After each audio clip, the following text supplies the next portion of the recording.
by me, G. Marshall, setting up shop as usual, and my stock in trade, as usual, is the unusual. I can offer you the unknown, the unexpected, and even the unearthly. It happens. Indeed, it happens to everyone. You find yourself in a strange city, and yet something inside you whispers, I have been here before. You see a strange face, but why is it so oddly familiar? They say history repeats itself. Therefore, we must repeat ourselves.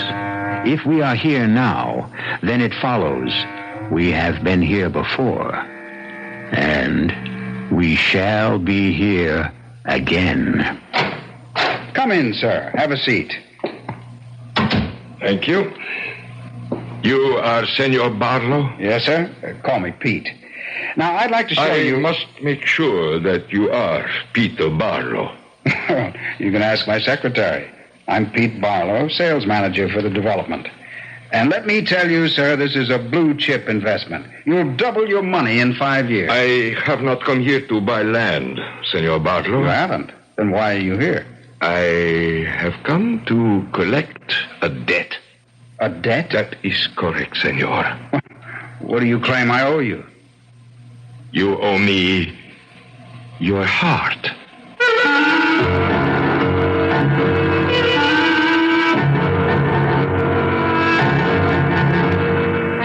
Our mystery drama, The Golden Blood of the Sun, was written especially for the Mystery Theater by Sam Dann and stars John Forsythe and Rita Gam. I'll be back shortly with Act One.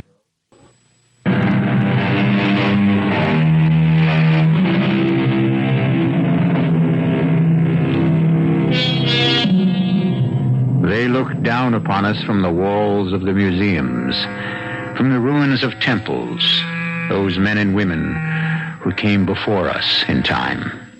And what do we see when we gaze back? What do their faces tell us?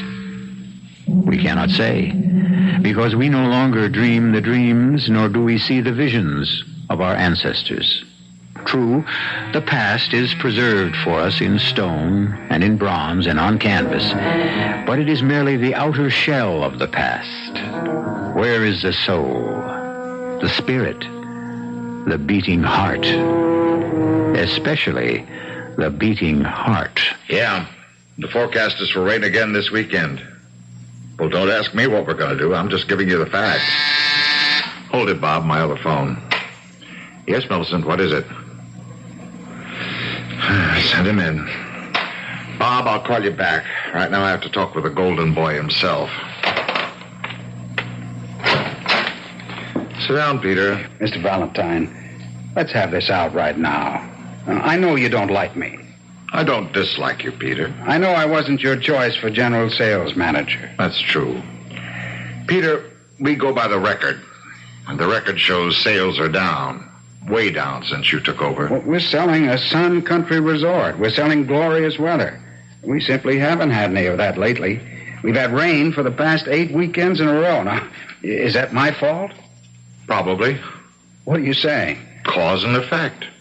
Before you came, we hardly ever had rain. Since you arrived, we've had nothing but. You could very well be a jinx. Do you mean to tell me that you believe... Peter, you're not a bad guy. You're even a pretty good salesman, but you're in the wrong place. You've been trying to get rid of me since the day I arrived. Peter, why do you insist on making this personal? You just aren't a sun country man. Go back home. You could do great in that ski development area in northern New England. I can do great anywhere. I can sell anybody. I can sell anything. But I can't sell people if they don't show up. And they won't show up if it rains. Exactly.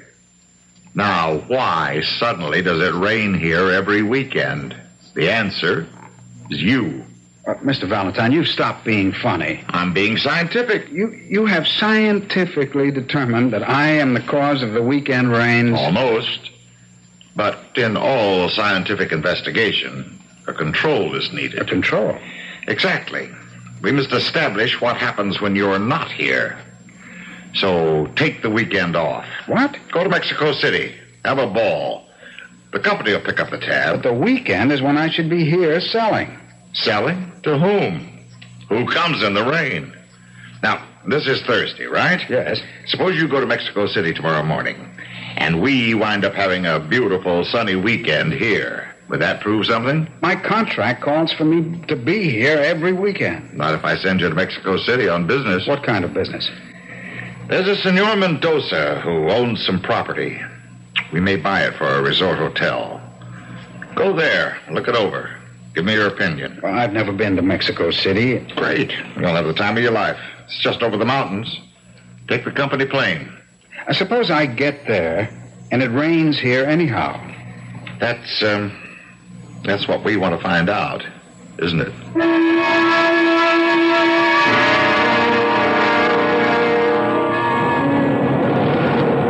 Senor Barlow? Yes?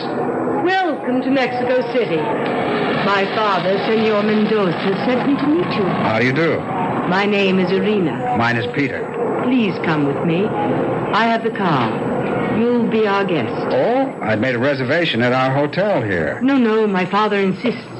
Oh, that's very kind of him. You will be wined, you will be dined, entertained, That won't be hard to take. and you will probably decide to advise your company to buy the estate What makes you so sure? because you will fall in love with it. How do you know that? Everyone does. And yet, I hope you will decide against buying it. You do? Why? This is the car. Why do you hope I'll decide against buying it? Do you like music? Love it. Then let's have some. And now, why do you hope I'll decide against buying it?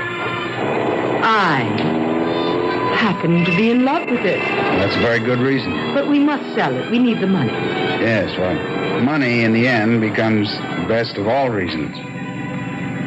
Why do you keep staring at me? Was I staring? Yes. Well, you're probably the prettiest girl in Mexico City. You were staring as if you knew me. Well, how could I know you? I've never been here before. What I don't understand is you look familiar to me, too. As if I knew you a long time ago. Well, I'll tell you what that is. There are just so many basic facial types in the world. So a great many people are going to look alike. I don't mean that. I have the feeling that I knew you once. Gold Eagle. Hold my hand, dearest one. Don't be frightened. Will they kill us, Gold Eagle? No, they would have killed us during the raid. See, they're being kind to us. Why? And where are they taking us? They're taking us to their city, to Tenochtitlan.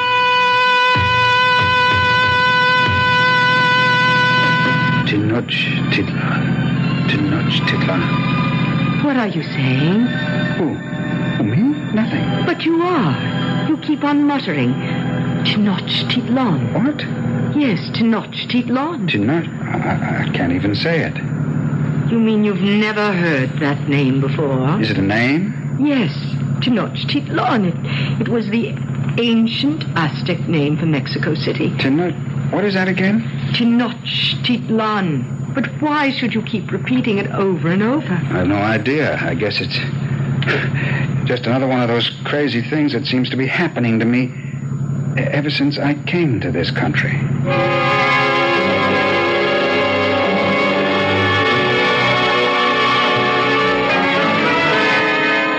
Irina, Senor Barlow's plate is empty. Please help him to some more. No, thank you, Senor Mendoza. No more of anything. If we are going to show Senor Barlow the estate, we should. His time is valuable. I can assure you, Senor, I'm in no hurry. The story is told of the gods, the ancient gods of this country, and the greatest god of all, the supreme god of the Aztecs. Oh, I'm sorry. It is nothing. Such a beautiful, delicate coffee cup. I'm so sorry. But this was its ordained I don't fate. understand how I could have dropped it. No one lives. Nothing lasts forever. What? What did you say? I said, if I can remember. If I can remember. Our lives, Gold Eagle, must reconcile the opposites, age and youth, good and evil. We are born only that we may die. But not to die young. You are willing to die young to defend your city against us? Will you die young for your god? Tezcatlipoca is not my god. He is the god of the Aztec. He is your god. He is the supreme god of all Mexico. He is the mighty, the immortal, the magnificent Tezcatlipoca. Come, Gold Eagle. If he needs a few drops of blood, whose blood is it? Yours? It was always his. I will not accept Tezcatlipoca. I will not. Another cup of coffee, Senor Barlow? Senor Barlow? Father, is something wrong with him? Tezcatlipoca. Senor. What is it? Yes. Why do you keep saying Tezcatlipoca? What am I saying? Over and over again, Tezcatlipoca. What does that name mean to you? Nothing. I don't know who or what it is. I never heard of it. Tezcatlipoca is the supreme god of the Aztecs. Really? The god of the sun. The sun? Now, why should you, a perfect stranger in this country, keep saying the name of the ancient sun god? Have you ever studied the history of the ancient Mexican people? No. Well, the truth is, I'm really not very much of a history student. While you were saying this name, were you looking at anything? I don't know what you mean. Well, it could have been a dream. Therefore, you might have been somewhere talking to someone. No, wait. I seem to be aware of a golden glow. Uh-huh. And that's all. Have you... I don't even know how to say this, but have you had any unusual thoughts about the sun lately? The sun? It's odd that you should bring that up, but I've been accused... Yes, you've been accused. You know the resort that my company is developing in the valley? Yes. How often does it rain in that part of the world, normally? Well, a few sprinkles, perhaps, over the course of a year. There have been steady downpours for the past 8 weekends. Oh, no. No, I find that impossible to believe. My project manager holds me responsible. For the rain? Yes, the man says that I'm a jinx. He sent me here to prove that with me gone, there'll be sunshine back at the project. Excuse me. Hello? Mr. Peter Barlow, please. One moment. Senor Barlow. Thank you. Oh, hello? Peter. Yeah? Oh, yes, Mr. Valentine. Thought you'd want to know. There's been a sudden shift in the weather. Not a cloud in sight. We got a brilliant gold sun and a deep blue sky. How about that?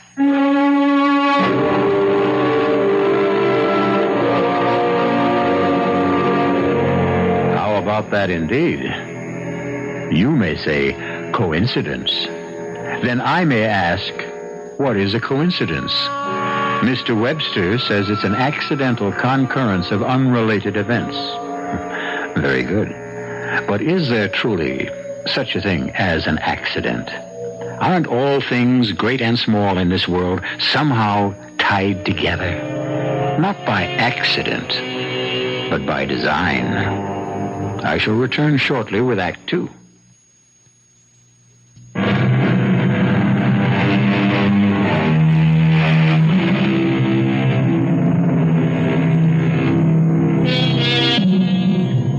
How would you like to be Peter Barlow, a bright young man selling land in a Mexican resort, and discover that somehow you had upset the sun? Well, superstition may be superstition, but evidence is evidence. When Peter is in the area, it rains. When he's absent, there's sunshine. You can count on it. You can predict it. You can even bet on it. Yes, indeed, Peter. We're having beautiful weather. The crowds are pouring in. But I'm already squared it with New York. You've been transferred to the New England ski development. You mean that the weather is sunny out at the development? It's gorgeous. How's the weather in Mexico City? It looks cloudy. Frankly, Peter, I think you ought to run our hotels in London. See you around. Bye. Well, I don't know what to say. The weather has just turned great in the valley. I'm sure it's... My dear, in this world, can we be sure of anything? I think we had better ride out to the estate.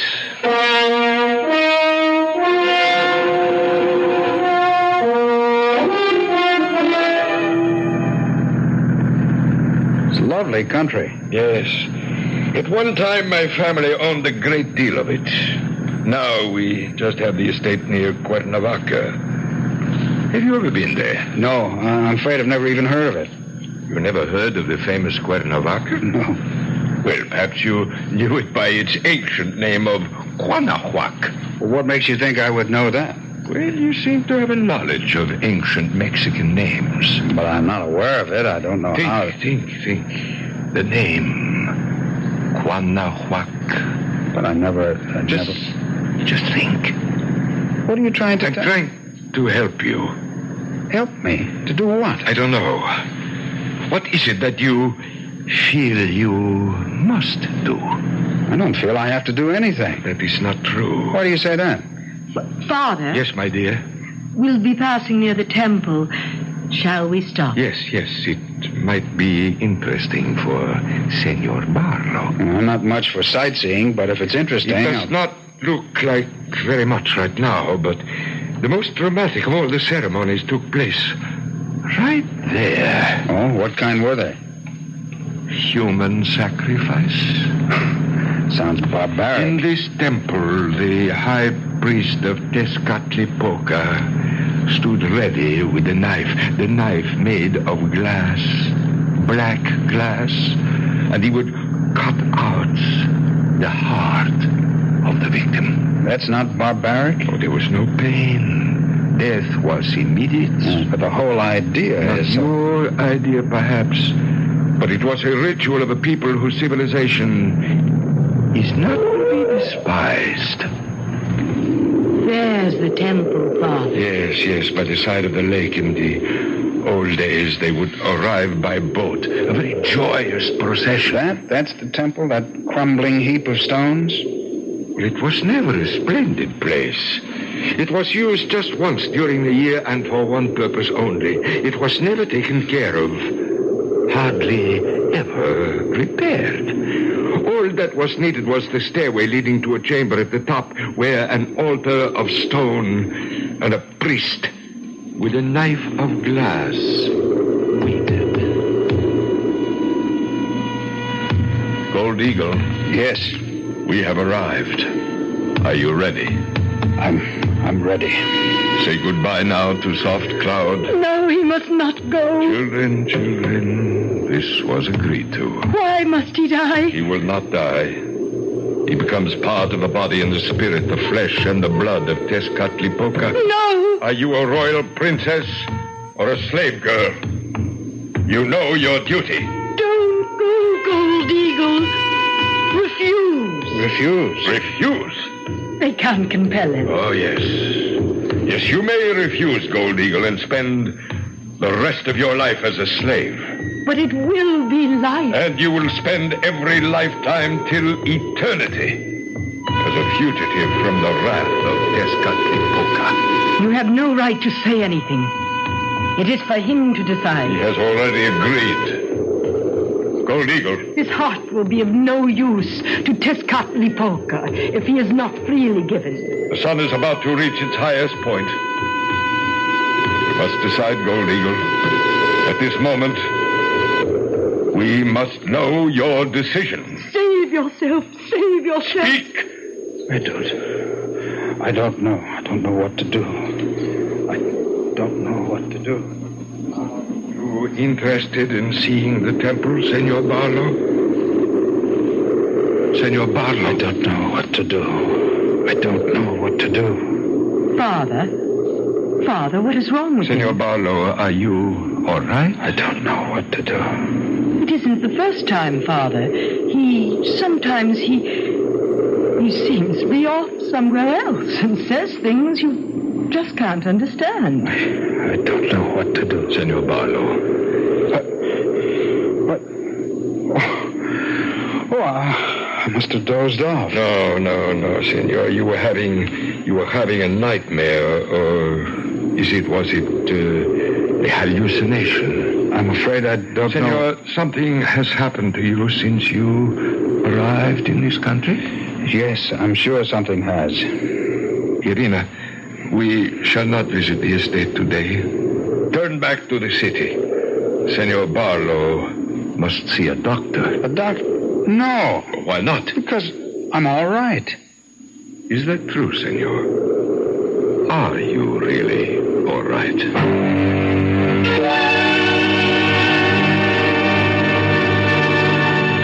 Well, I find nothing wrong.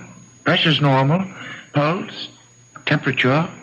I've taken some blood tests, but I have no reason to suspect anything. What is wrong with me, Doctor? On the face of it, nothing. You seem to be excited. Excited? That's not the half of it. My whole career is down the drain. Oh, you're not even 30. How can you make a statement like that? I staked my future in this development company.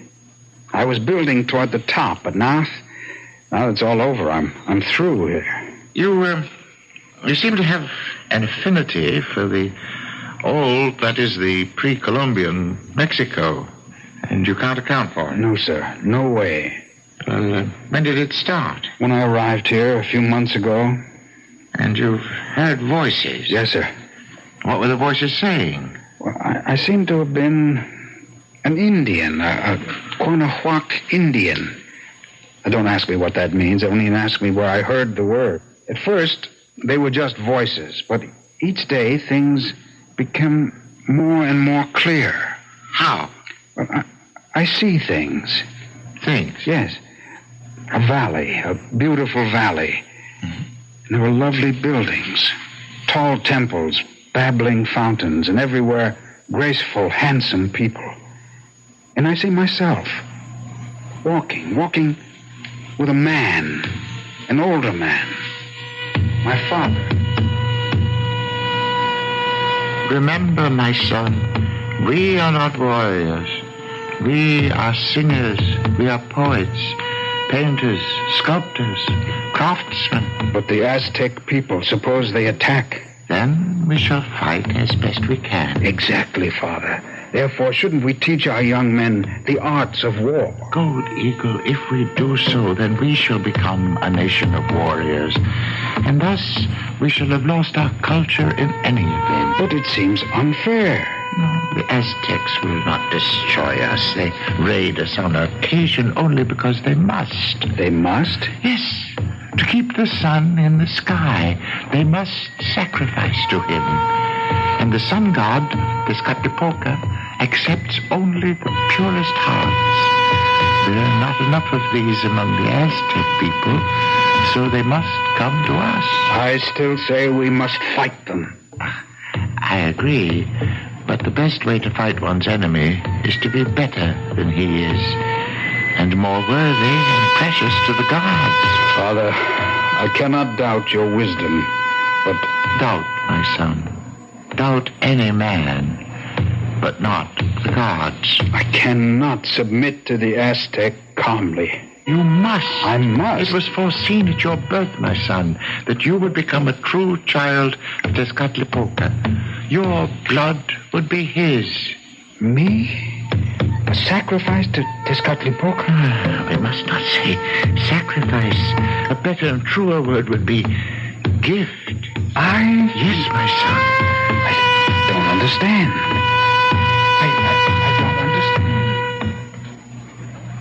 I don't understand. I don't understand.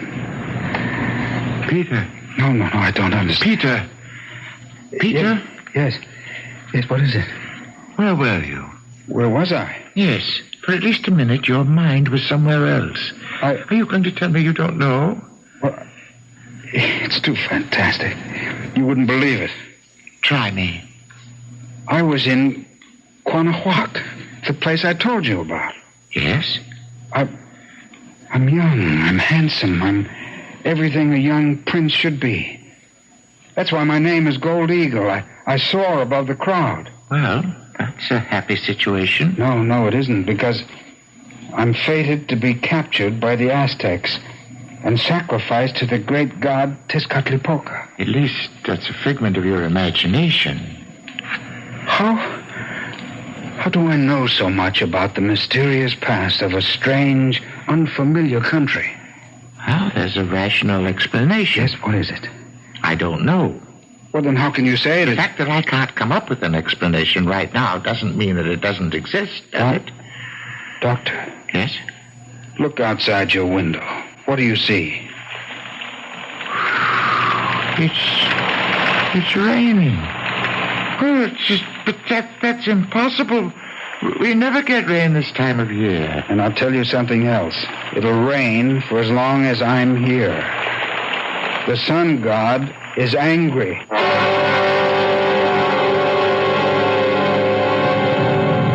Well, he gets in deeper and deeper, doesn't he? For a man who's never been in this part of the world before, he seems to know quite a bit about its past. But hold on. Who says he's never been here before? We only have his word for it. But how does he know? I'll return shortly with Act 3.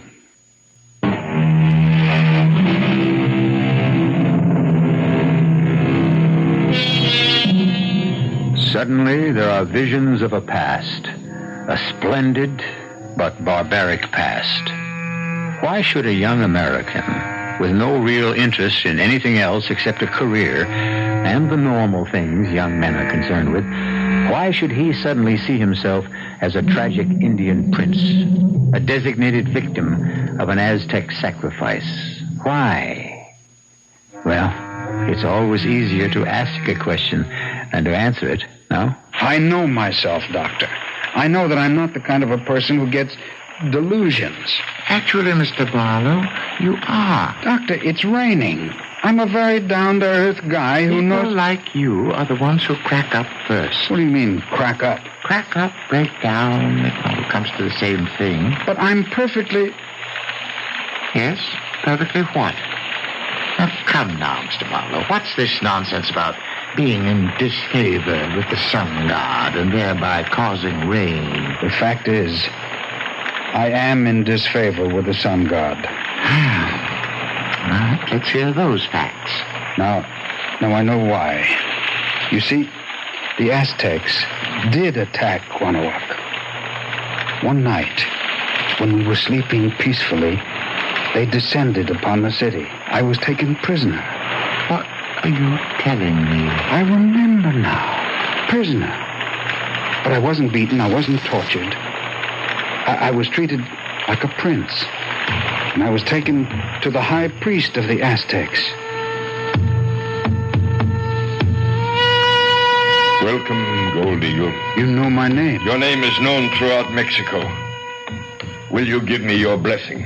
What? May I have your blessing? My blessing? I'm your prisoner. No, not a prisoner, Gold Eagle, but a guest. An honored guest. A divine guest. Me? Surely, Gold Eagle, you must know the prophecy. You are the earthly body of Tezcatlipoca. No. Oh, no. And this year you shall dwell among us to guide us, advise us, even rule us. I don't understand. Why not? You have his heart. But And at the end of the stated year, as it is commanded, you shall return his heart to him. Holy One, you must listen. I am not worthy You of such... are modest, which is good. But suppose I refuse? How can you refuse? Why should you refuse? We only live because the mighty sun god gives us his blood. Is it unreasonable to give him a few drops of ours in return? But suppose I still refuse? Then live your life, whatever shall be left of it, as a slave in the mines, shunned and despised. Yes? Go on, Mr. Barlow. And in the end, I agreed. I agreed to live as a hero. I was adored by an entire nation. Well, what's the point? You don't believe a word of it. Do you? If it didn't happen, where is it coming from? Well, as I say, there has to be a rational explanation. Let me ask you something. This old religion, does it still exist? I don't have any hard evidence one way or another. But what? No religion ever dies out completely, especially one that had such a powerful hold over so many people. Then what you're saying is that there still could be some of this sun worship around here today. A form of it, perhaps. Blended with the religions that came after it. Adapted to more modern times, of course. Then it could be priests of this religion who... Who what? Who could be working on my mind somehow. Tell me how. I don't know how. Hypnotism, this whole thing about transfer of thoughts, you know, ESP. Oh, granted for the sake of argument, but how would they know about you? You, Peter Barlow. I don't know. And it seems to me that I came here for answers, not for questions.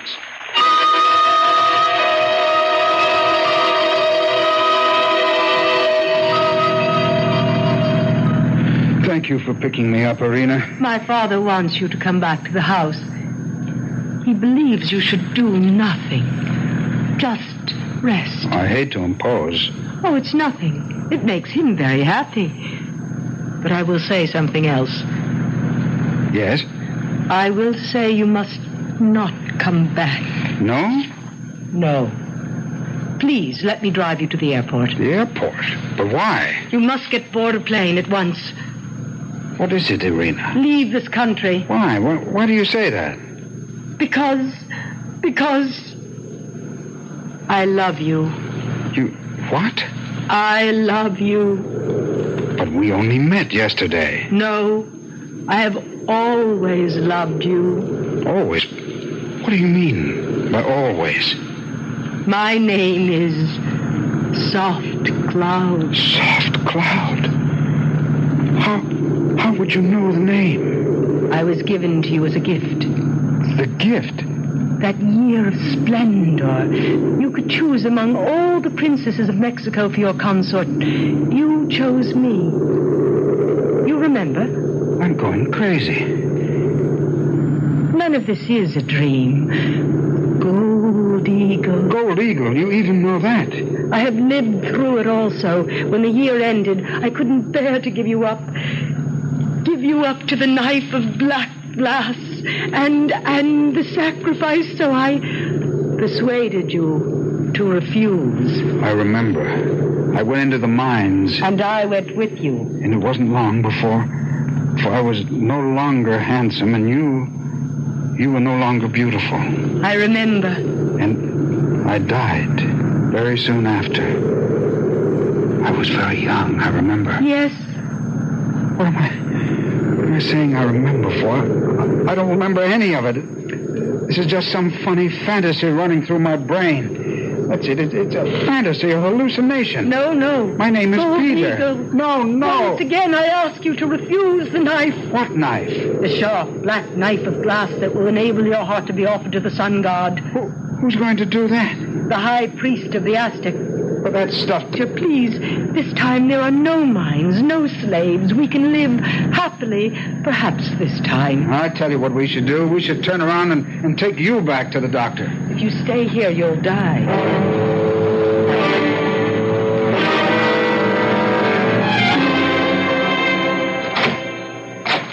Come in. I'll turn on the light. What's in here? Look.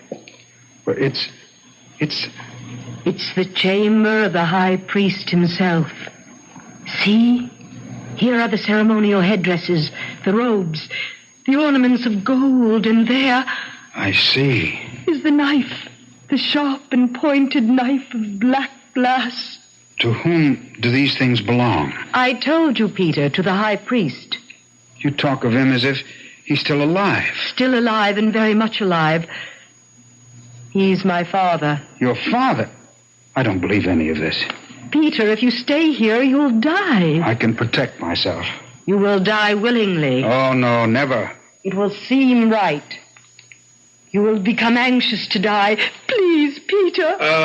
Peter. Interesting place, no? Yes, sir. It is my private museum. As you can see, so many of the artifacts of a forgotten civilization. Forgotten? Well, let us say past. I quite frankly don't know what's happened to me. Actually, since I came to this country, I'm not even sure who I am. Sometimes How many people really know who they are? Your daughter tells me that my life is in danger. Danger? Yes, that I'll die if I stay here. What do you say to that? Well, that depends on what you mean by die. Look, I was sent here to examine an estate you have for sale. May I see it now? Are you well enough? I'm fine, just fine.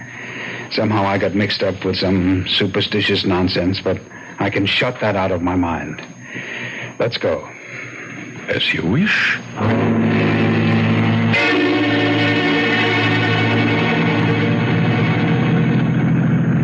Now, as I understand it, the estate is well over 1,000 acres. Yes. It has a lake. Yes. And that means a golf course could be... Irina, my dear. Yes, Father. Stop here, please. Why, Father? Why? Well, isn't it obvious? Father, no. Why did we stop? Look. Over there. To your left. It's the temple. I still don't know why we stopped. To complete your bargain with the sun god. Bargain? What bargain? To pay your debt. You're crazy. Or am I? Come. Put on this white robe, this pure white robe, and we shall mount these steps to the sacred chamber. Don't listen to him. Don't listen to him, Gold Eagle. Gold Eagle? Yes, my son. You are Gold Eagle, and she is Soft Cloud, and I am the High Priest. And the three of us have been here before, and all of us have played our roles before. Come, follow me. I am waiting. Don't go. Don't go. This is what she must say to you. She represents the flesh, the present, the here, the now. She is the temptation of the world. She is being true to her mission. She has convinced you in the past, so many times in the past. What do you mean, so many times? The first time, when I was the Aztec High Priest, and you were the golden captive of the Quanahuac. There have been other times since then. Do you remember? No. Tezcatlipoca waits. He has given you his blood, his heart. He waits for you to return. He waits through all your lifetime. No! Soft Cloud, Rita, I love you, but I'm tired of escaping. I want to go back. No. Back where I belong, back to Tezcatlipoca. Come with me. Come with me, my son. Put on your white robe. Gold Eagle. Remember the first time, Soft Cloud. We came by boat, and the people followed us along the shore, and they were singing and cheering. For me, Tezcatlipoca. For me, the sun god. I was to return to my place in the sky. Peter, please. See the clouds? I must return. My son, let us walk up the steps together to the sacred chamber. Do you have the knife of black glass? It is in my robe. I give it my blessing. The sun is starting to break through the clouds. Very soon now, I shall be back in the sky. Priest, let us go forward. Priest, I have had a strange vision. I dreamed I had refused to be sacrificed. You, Gold Eagle? Impossible. I dreamed I was born again. In the future. Indeed. dream? The future is a place of many wonders, and I had believed that the sun god no longer ruled. And then one day, he called to me. Have you ever doubted the sun god? Never. We are here, Gold Eagle. Be quick, priest. Be quick.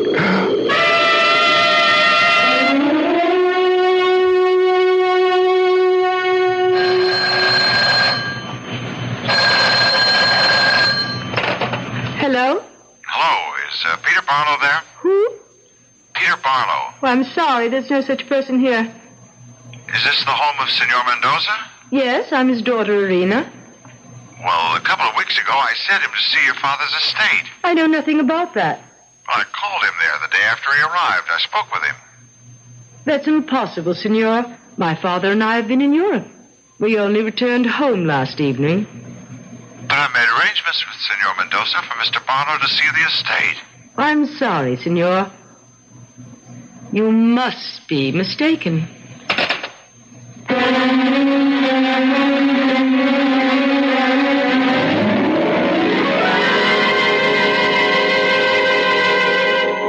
Peter Barlow disappeared. He was never seen or even heard of again. And we really don't know what happened. Maybe the old religion survives. Or maybe Peter may have looked at Trina in a way that old man Mendoza didn't like. What's positive is the fact that this is a world of endless possibilities. The only sure thing is that I shall be back shortly.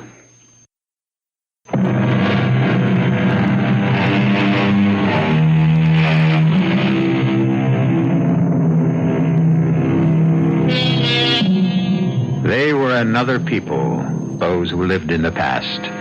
They were powered by other drives, other forces. They were people of faith, people of vision. Everything they built was for the glory of their gods. They will be remembered for their magnificent temples and their enduring belief. And what shall we be remembered for? Our cast included John Forsythe, Rita Gam, Arnold Moss, and Barry Kroeger. The entire production was under the direction of Hyman Brown. Now, a preview of our next tale. What do you want? I want things as they are right now. I don't know what that means. I want you to keep living in fear, filled with fright, worrying, wondering what I'm going to do about you. That's all you want? It's enough. Why? What did I ever do to you? What did you ever do to me? Oh, how dare you ask that? I ask because I don't know. You killed a man I loved. The man you loved? You killed Scott Partridge. He didn't even know you were alive. Does that matter? Can you live without the sun? Does the sun know you're alive? You loved Scott? Love? Oh, what a weak, fragile word. I adored him. I worshipped him. And you killed him. This is E.G. Marshall inviting you to return to our Mystery Theater for another adventure in the macabre. Until next time, pleasant dreams.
in. Welcome. I'm E.G. Marshall, and it's time once again for that voyage we take together through those dark and hidden recesses of our own imagination. A philosopher tells us that by an accident of fortune, a man may rule the world for a time, but by virtue of love, he may rule the world forever. Love. There seems to be so much love all around us. It appears to grow wild, like some exotic plant in a tropical jungle. And yet, with so much love everywhere, why are so few of us kings? No, I don't paint anymore. But you're such a fine artist, you should. No, you see, I put someone down on canvas, and it's not just his likeness. It's also... Yes? It's also... It's also his personality.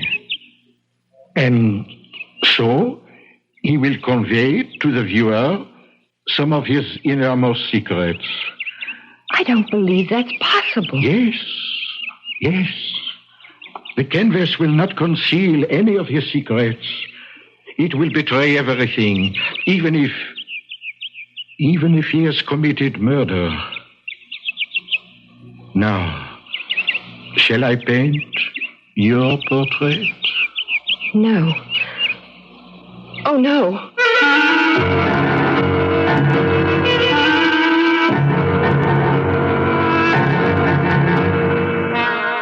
Our mystery drama, Sister of Death, was written especially for the Mystery Theater by Sam Dann and stars K.T. Stevens.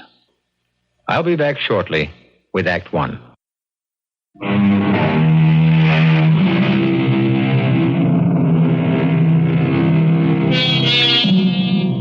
If a stranger were to stop you on the street and say, "Here, for you, is a $100 bill. Take it. It's yours. No strings attached." What would your instinctive reaction be? Would you reply, "How generous. 1,000 thanks"? Probably not. You would more likely say, "What's in it for you?" Or, "What are you selling?" Or, "Need it before I call a cop." And with good reason.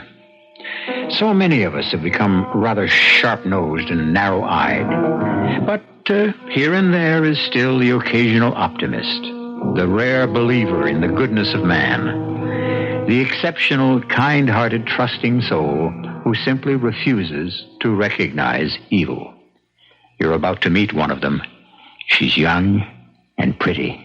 I got $70, Big. $70. Who'll give me 75? 75? Do I hear 75? Oh, ladies and gentlemen, this magnificent portrait in oils. It cannot be sold for $75. It can only be stolen. $72.50. $72.50. A young lady with the courage of an ancient Amazon warrior. Do you accept my bid? Do I accept your bid? $72.50, ladies and gentlemen. Shall you stand by and see the crime of the century perpetrated? Will no one say 75? 75. Oh, dear lady, you must not bid against yourself. Oh. Very well, my friends. Let it be on your own consciences. 72.50 once. 72.50 twice. Oh. Sold. Sold for $72.50. You mean it's mine? Yes, dear lady, it's yours. It's all yours.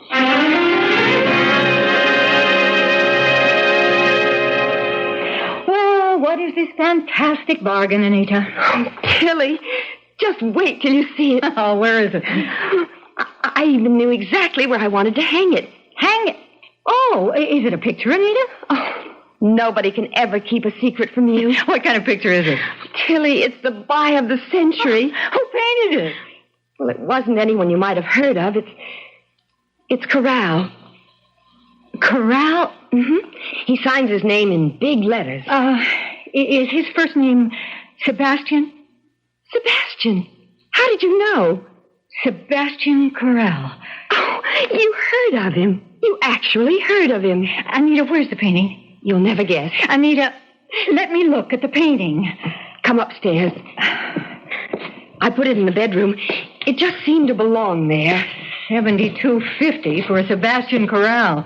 And you never even heard of him, which means he's not just some unknown. So that's where all that promise ended up. And voila. Behold, my magnificent painting. Well, say something. The minute I saw this painting, I knew I'd have to buy it. Do you know why? Because I felt I knew this girl. Oh, it's ridiculous. I never saw her before in my life, but I feel we're friends. She looks as if she's trying to tell me something. Anita, And the title. How do you account for the title? Young Lady with a Fan. That's what fascinates me. She's the last person in the world you'd expect to have a fan. She's actually wearing a tennis outfit. And she's holding this beautiful, delicately carved ivory fan. How do you like her? I'm not sure I know what to say. Tilly, you're so pale. What's wrong? Maybe I shouldn't tell you anything.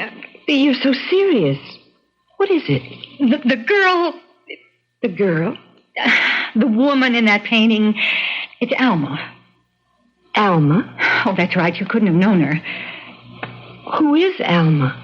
Well, your husband's first wife. I remember when she posed for that portrait. Who did you say she was? Alma. I often wondered what had become of the painting. Did you say she was Herbert's first wife? Mm-hmm. And at the time, Herbert didn't like the idea of her posing for Sebastian Karl.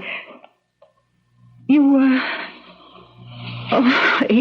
knew that Herb had been married before. I'm sorry.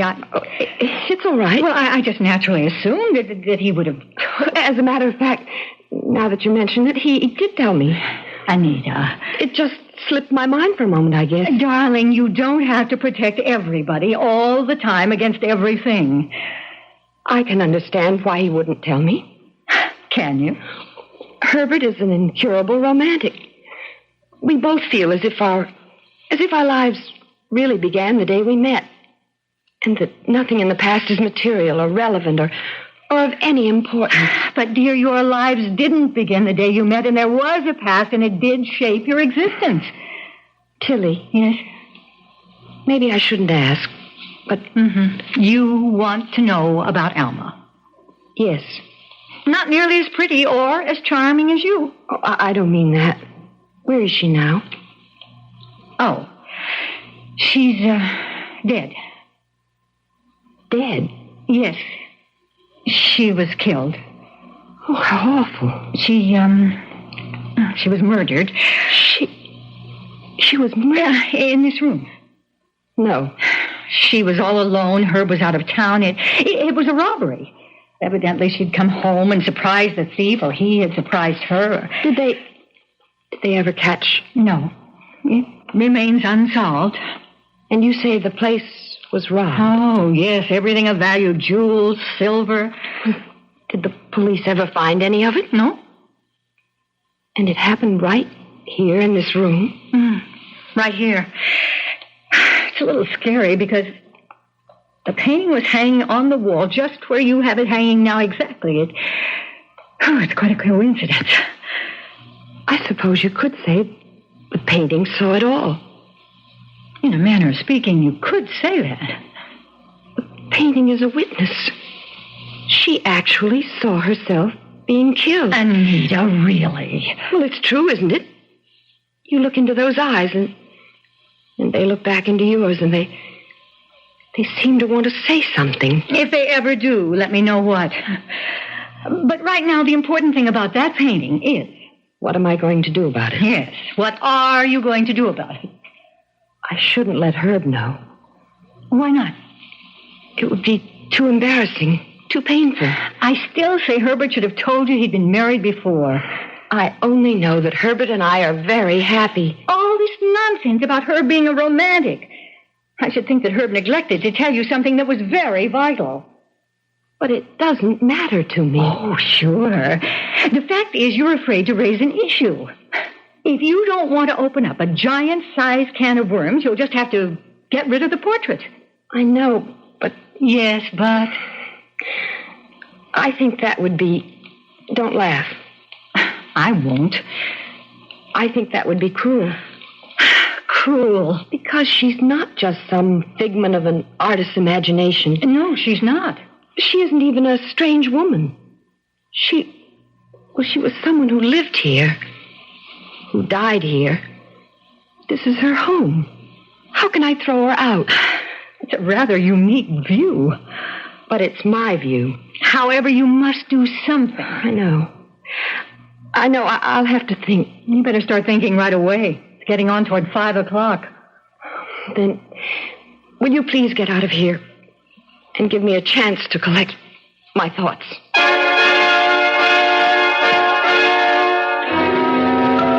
Yes, that's certainly what Anita needs. A chance to think and collect her thoughts. Why don't we all give her that opportunity? Why don't you listen to some extremely provocative thoughts on some other important subjects? And I'll bring Anita and her problem back here in just a few moments with Act 2.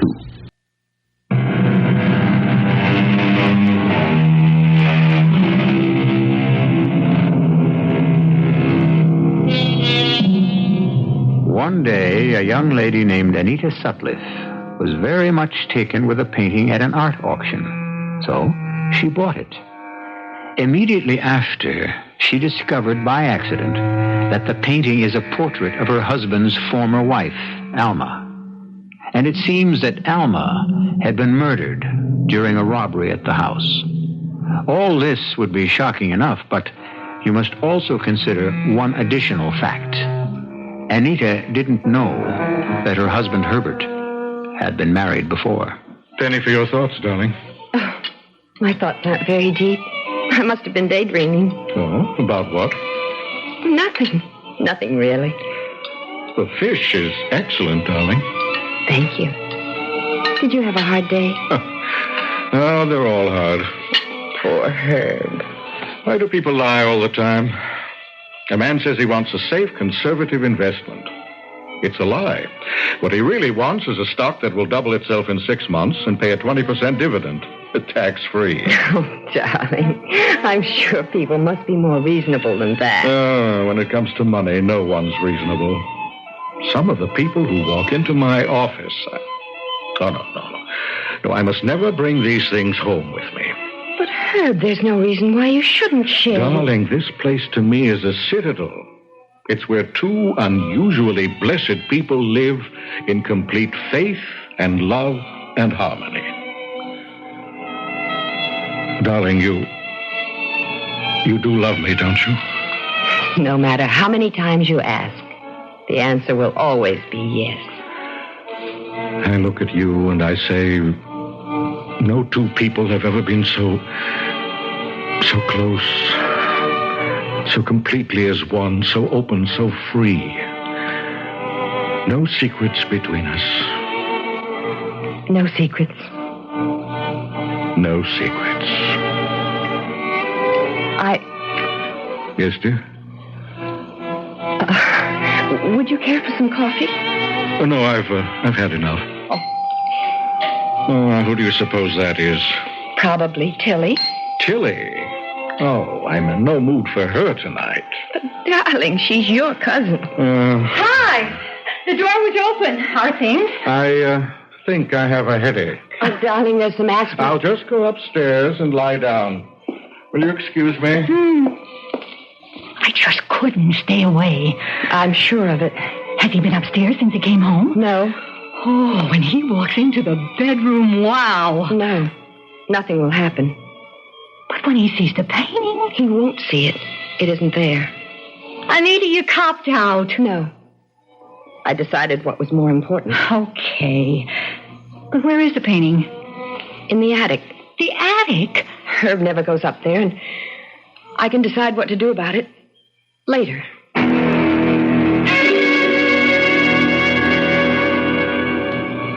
But I couldn't decide what to do about it. And the reason was, I'd go up to the attic when Herb was away at the office. And I'd take the painting out from behind a partition where I'd hidden her. And I'd look at it. At this woman who had once been to Herb what I am to him now. His wife. And she would look at me, and at first I thought it was my imagination, but the expression in her eyes would change. I know it's impossible. What's once set down in paint is frozen forever, but her look would change. Sometimes it would be a look of terror. Sometimes it would be a look of concern, and then it would be questioning, as if she wanted to ask me something. Or tell me something. Tell me something. Anita,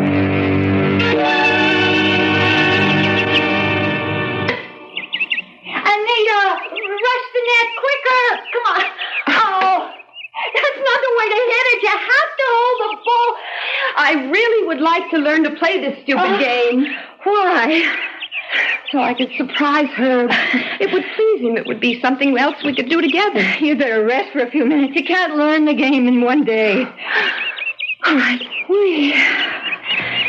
Tilly, whatever happened to that artist? Sebastian Karl? I heard he went mad. Is he still alive? I wouldn't know. How could I find out? Why? There's something I want to ask him about the portrait. What? How he could manage to make the facial expressions change. That has nothing to do with him. You're the one who's doing that. But I tell you, every time I look at that painting... I know. But you must either confront Herb with the painting... That word confront... Or you must get rid of it and put it from your mind. You make everything sound so grim. Why do you keep asking about the artist? I'm just curious. You said Herb didn't like the idea of Alma's posing. Why? He was jealous. Look, did we come here to play tennis? Or... How did the painting eventually wind up at the auction? Was it stolen that night? No. Herb, I guess, couldn't stand the sight of it, so he just got rid of it. He gave it back to Karl. But why? I don't know. If you want an answer to most of your questions... You'll just have to ask Herb.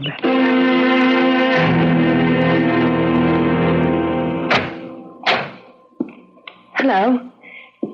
Remember me? Who could ever forget you?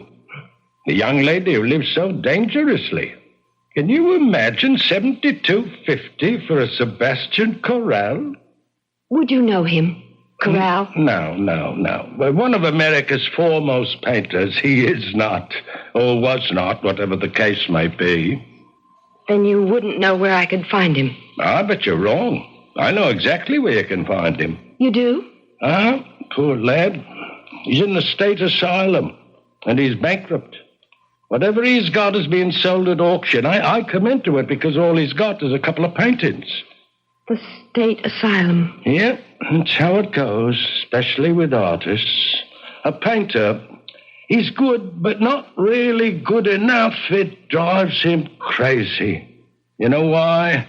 Because his hand doesn't have the exact skill to put down what he sees in his head.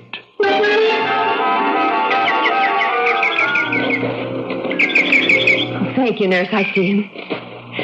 Mr. Karl? Hello, Mr. Karl. Who are you? I thought we might chat. I don't know you. What do you want? I own one of your paintings. I don't paint anymore. I like this painting very much. It's called Young Lady with a Fan. How is Alma? Alma's... Oh, don't say that. Don't say she is dead. But... Everyone says she is dead. But don't believe it. Alma was just with me. Right now, she's out playing tennis, but we are having dinner together tonight. You mean you actually see Alma? Oh, yes. We live here together. But Alma... I know. Sutcliffe killed her. Her? But it's all right. She's here now, with me. I don't paint anymore. Why do you say Herb killed her? He was jealous. Oh, how she hated that fan. And he said, if you won't pose with that fan, I won't commission the picture. Why? Why would he say that? I don't know. He's crazy. Is he dead now, too? It does not matter. So she said, Alma said, I load that damn fan. Don't paint me in a tennis outfit so it'll look ridiculous. But what was there about the fan? I don't know. If you ask me, I think he killed her for the money. What money? Who are you? I just wanted to meet you, Mr. Kroeger, and... Is that my name? Sometimes I forget. Why would you want to meet me? Are you dead, too?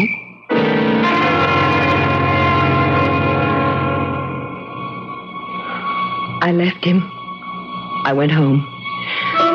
I went upstairs to the attic, and I looked at the portrait. The portrait of Alma, the young lady with the fan. And she looked at me, and her eyes were very large, and it seemed that they were brimming with tears. And of course it was my imagination, but it seemed that those tears were for me. For me. It was almost as if she was speaking to me, telling me something, telling me to do something. What is it that I'm supposed to do? And then the voice, it was either on her lips or in my brain. And it said,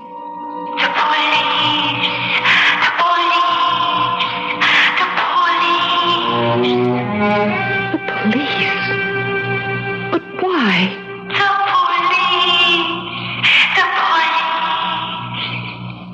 The police? But what am I supposed to say?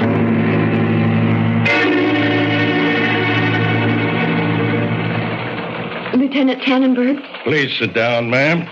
What can I do for you? My name is Anita Sutcliffe. Sounds familiar. Let me try to place it. According to the newspaper reports 5 years ago... Yeah. Mrs. Herbert Sutcliffe was murdered by a burglar.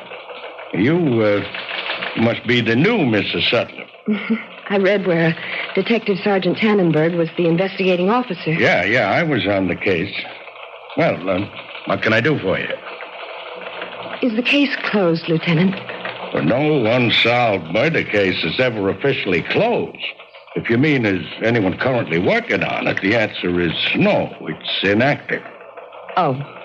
Would you have any new evidence that could merit further active investigation? No. Well, then how can the police department help you? I don't know. I just thought I wanted to find out what had happened there that night. And since you were the police officer... I assume you read the newspaper accounts? Yes.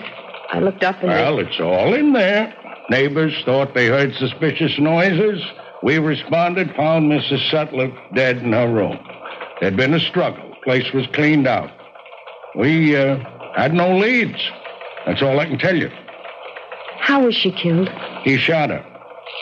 Oh. And I'm afraid I have no more definite information. A list of things that were taken. Was it given to the police? Oh, yes. And we circulated that list among various places that would buy valuables. And did anything ever show up? None of our sources ever reported anything. This list, is it still in existence? Why do you ask? I don't know. Yes, it's still in the files. I'm sorry I took up so much of your time, Lieutenant. I hope I've been of service.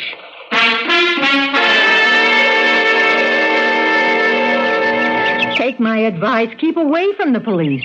Tilly, all I did was ask about the murder. Why? Well, it happened in my bedroom. I'm curious. You should never appear to be curious where there's an unsolved murder. Why? Because that, in turn, arouses the curiosity of the police. But it might do some good if they did become curious. No, dear. Not if they become curious about you.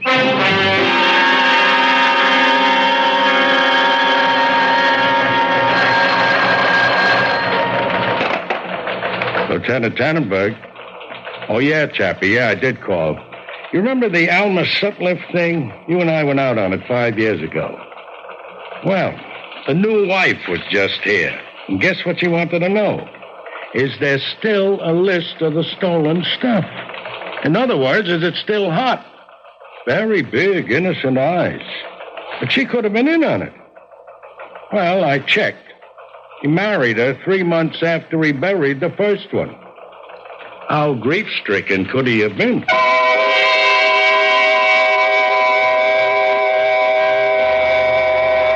Yes, you go about what you think are your own private and personal affairs, matters which concern nobody but you, and then, without ever being aware of it, you can reach the crucial point where you no longer control the situation. And you have no way of knowing that something you thought was strictly your own business has suddenly and ominously become official business. Official police business. I shall return shortly with Act 3.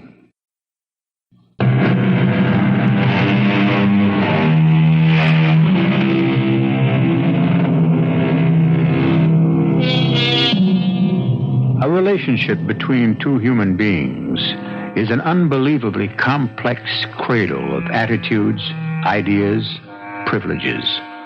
And very early in the game, each person learns that if the relationship is to endure, certain actions must be overlooked. Certain questions must never be asked. Certain boundaries may never be crossed, or else the intricate web will come apart, never to be spun again. Darling. Yes? I think you should see a doctor. But Herb, I feel fine. Well, you look so pale lately, and you seem to be so nervous. I can't imagine why. Darling, I want you to take care of yourself. But Herb, I do. Anita, I love you so much. If anything ever happened to you, I don't know what I'd do. What could happen to me? Oh, darling, it's such a crazy world, filled with such mad people. If only we could shut it all out and live by ourselves, for ourselves. I couldn't keep away from that portrait. She was a stranger, but it was as if she was my sister, because between us was a bond stronger than blood. Our bond was a man, the same man. And so my days were spent more and more in the attic. Herbert would leave. I would go upstairs. I would look at Alma, and she would look at me. And there was communication between us. Poor Anita. Why do you say poor Anita? Because one day he will kill you too. What did you say? He will kill you. I'm dreaming this. My money was in the safe. He made it look like a robbery. No, I won't believe it. Don't let him give you the fan. The fan? It means he's ready. Ready for what? To kill you. But he loves me. He also loved me. But you had money. I have no money. You will. You will. No. I spoke to Corral. Sebastian Corral. Poor Corral. You were having an affair with him. And now you're jealous of me. No. You're trying to reach out from the grave to destroy Herbert's new marriage. He'll kill you. Why? For your money. I have no money. You will. I was so upset, so terrified, so absolutely distraught. I did something for the first time. I actually went to Herb's office in the middle of a business day. Feeling better, darling? Oh, so much better. Your secretary makes excellent coffee. I'm sorry I barged in on you. Well, I understand that's what husbands are for. Whatever gave you such a fright? Nothing. Nothing, just nerves. You must see a doctor. You're the best doctor. All I need is you. And all I need is you. Oh, Herb, I'm so happy when I'm with you. I'm so happy. But I'd better leave so you can sell some stocks and bonds. Oh, incidentally, what are you doing this afternoon? Nothing. Oh, then you can see this doctor. But I feel fine. No, this is something else. Oh? There's insurance, we have to think about. Insurance? Well, my company has a great husband-wife policy. I can get $75,000 worth of life insurance for you attached right onto my own. But... Darling, there's no reason why you shouldn't have insurance, is there? Well, is there?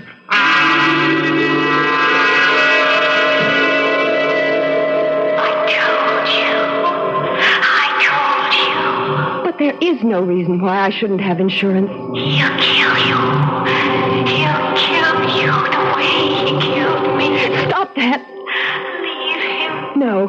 Leave him before he kills you. No. No. Happy birthday, darling. Oh, it is my birthday. Anyone else saying that would sound phony, but I believe you. I actually believe you didn't know it was your birthday. Darling, the urge to forget becomes stronger as we grow older. Yes, that's true, but I'm afraid there's something else. Something else? These past weeks. You've been so preoccupied. Have I? Well, you won't go to a doctor. But I did. I had my insurance exam. The doctor said I was fine. Well, this must be a night for pure enjoyment. Yes, darling. I have a gift. Oh, Herb, you shouldn't. Now, dear, you'd have been broken-hearted if I didn't. That's true. Here. Go on, open your gift. Oh, my. Oh. It's the most precious thing I own. It belonged to my mother. Oh. Yes, it is breathtaking. It's pure ivory and pearl. The workmanship is fantastic. A fan like this, it's a museum piece. Well, dear, one of our ancestors was in the China trade back in the clipper ship days. He brought it home. It was supposed to belong to an empress. I don't know what to say. Don't say anything. Just give me a kiss.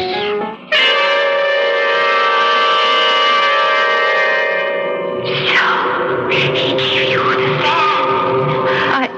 Compare it with mine. No, I can't believe. Notice each line, each pearl.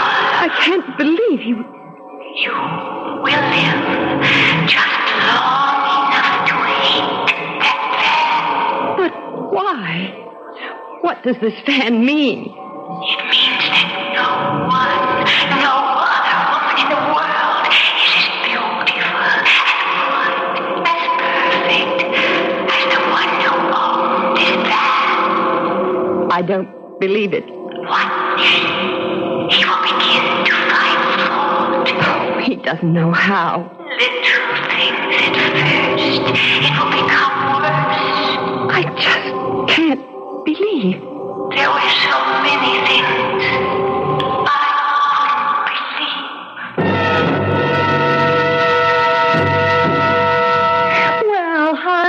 messenger. Just in time for a cup of coffee. Thanks. How goes it? The portrait still up in the attic? Yes. I suppose you know what you're doing. Tell me, Tilly, you remember the night of the robbery? Why? The fan. What about it? Was the fan among the things that were stolen? Why do you ask? Well, just curious. Was the fan one of the stolen items? I don't know. Why don't you ask Herb?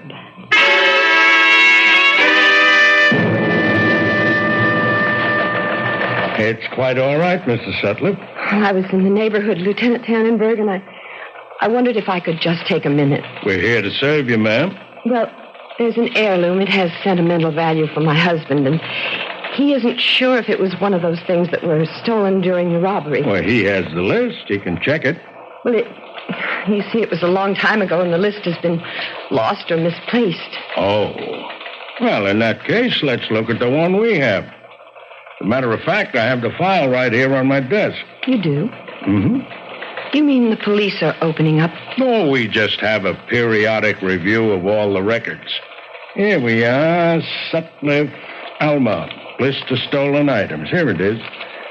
Fan. Antique quality Chinese pearl and ivory. Yeah, this must be it. Then it was stolen.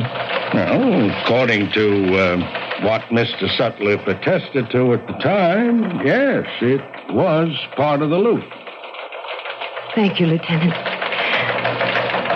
Thank you very much.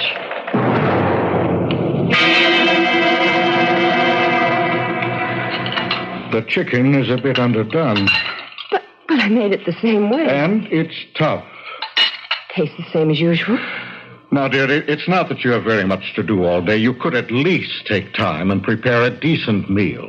Herbert, what are you saying? I'm telling you that dinner has been just thrown together as if... You never found any fault with my cooking before. You never gave me reason to. Herb, this is no way to talk to me. You have a lot to learn. Herbert, what's gotten into you? This meal is unfit to eat. I'll have my dinner at a restaurant. Herbert! And I shall have my dinner out every night until you learn how to cook properly.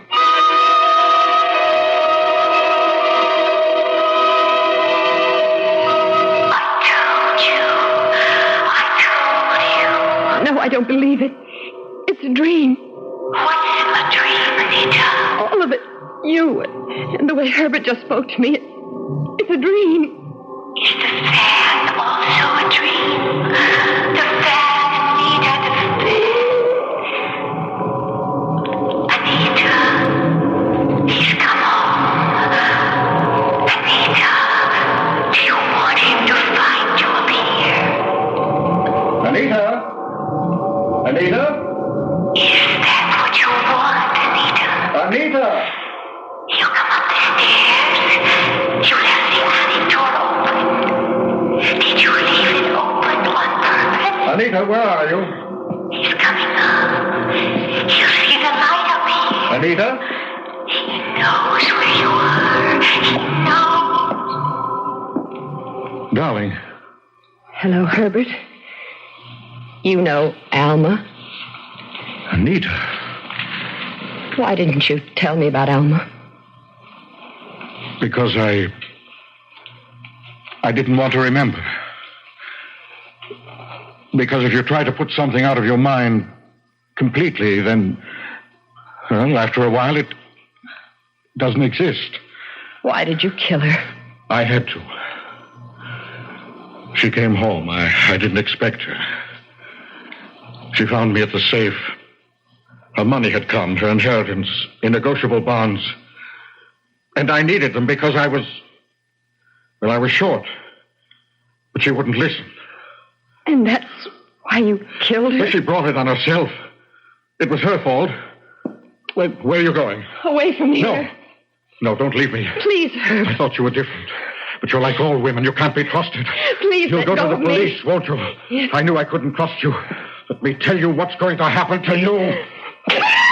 Shut up! See? You have a little workroom up here. You do things with art and sewing. You must have taken a nap. And while you were smoking, a terrible thing happened. You must have fallen asleep. I don't think that's what's going to happen. Who are you? What are you doing here? I'm a police officer. You must remember me. Now, Mr. Sutcliffe, will you come quietly? I didn't do anything. You take him down, Chappie. I didn't do anything. Could I just sit down for a minute? I guess I was wrong about you.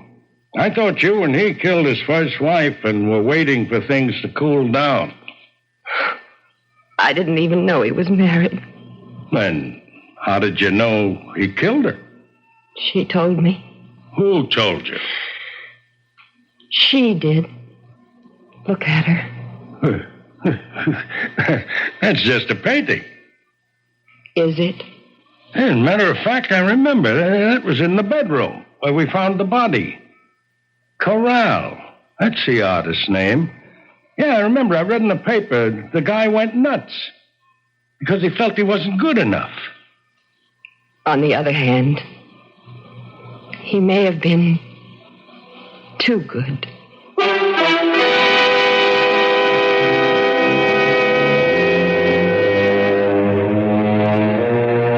What does a painter put in a portrait? Who knows? You hear it said of a particular good likeness that the artist captured his subject.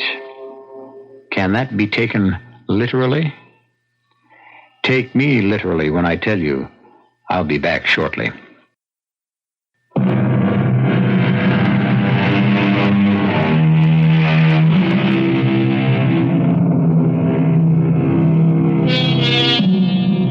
So many people are like Anita Sutcliffe. So many men and women who say, don't rock the boat. Don't make waves.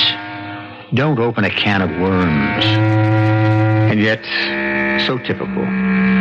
Aren't most of us desperately anxious to preserve what we have at any cost? And isn't it the saddest truth that many of us would rather live in a fool's paradise than a wise man's hell? Our cast included K.T. Stevens, Amzie Strickland, Alan Reed, and Bret Morrison. The entire production was under the direction of Hyman Brown. Now, a preview of our next tale. Oh, Mom, can't I take him to school? Sorry, partner. But I wanted to show Clancy Williams. Unlatch that belt, paleface, or I'll use it to make your other end red. Better get on your horse. Bye, Mom. I love you. I love you too, Billy boy. Guns. What place do they have in our life? Or anyone's? Why does the back doorbell always ring when you're at the front? Coming! All right. What's so important? Yes? Hello, wife. Long time no see. Who are you? What do you... Oh, no. It could be... Radio Mystery Theater was sponsored in part by Anheuser-Busch Incorporated, brewers of Budweiser. This is E.G. Marshall inviting you to return to our Mystery Theater for another adventure in the macabre. Until next time, pleasant dreams.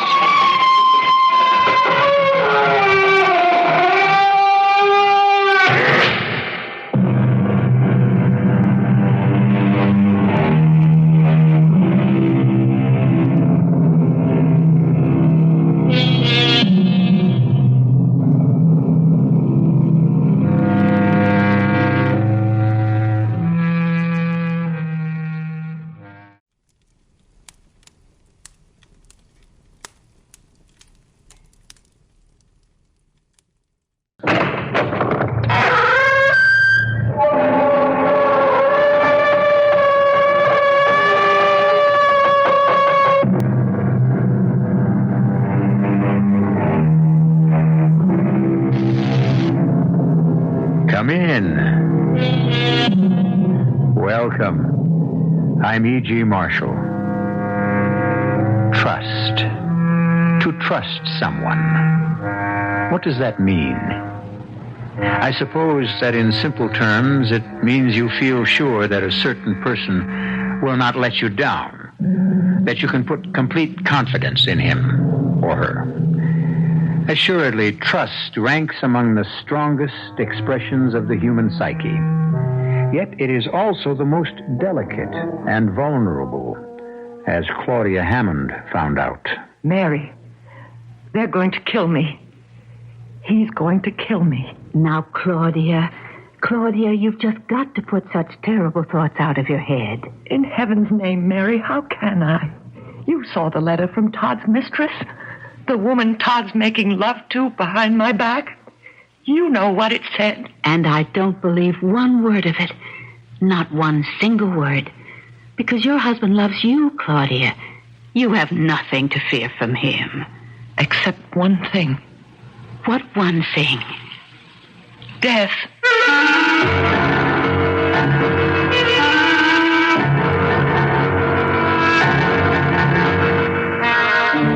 Our mystery drama, Trapped, was written especially for the Mystery Theater by George Lowther and stars Nina Foch. I'll be back shortly with Act One.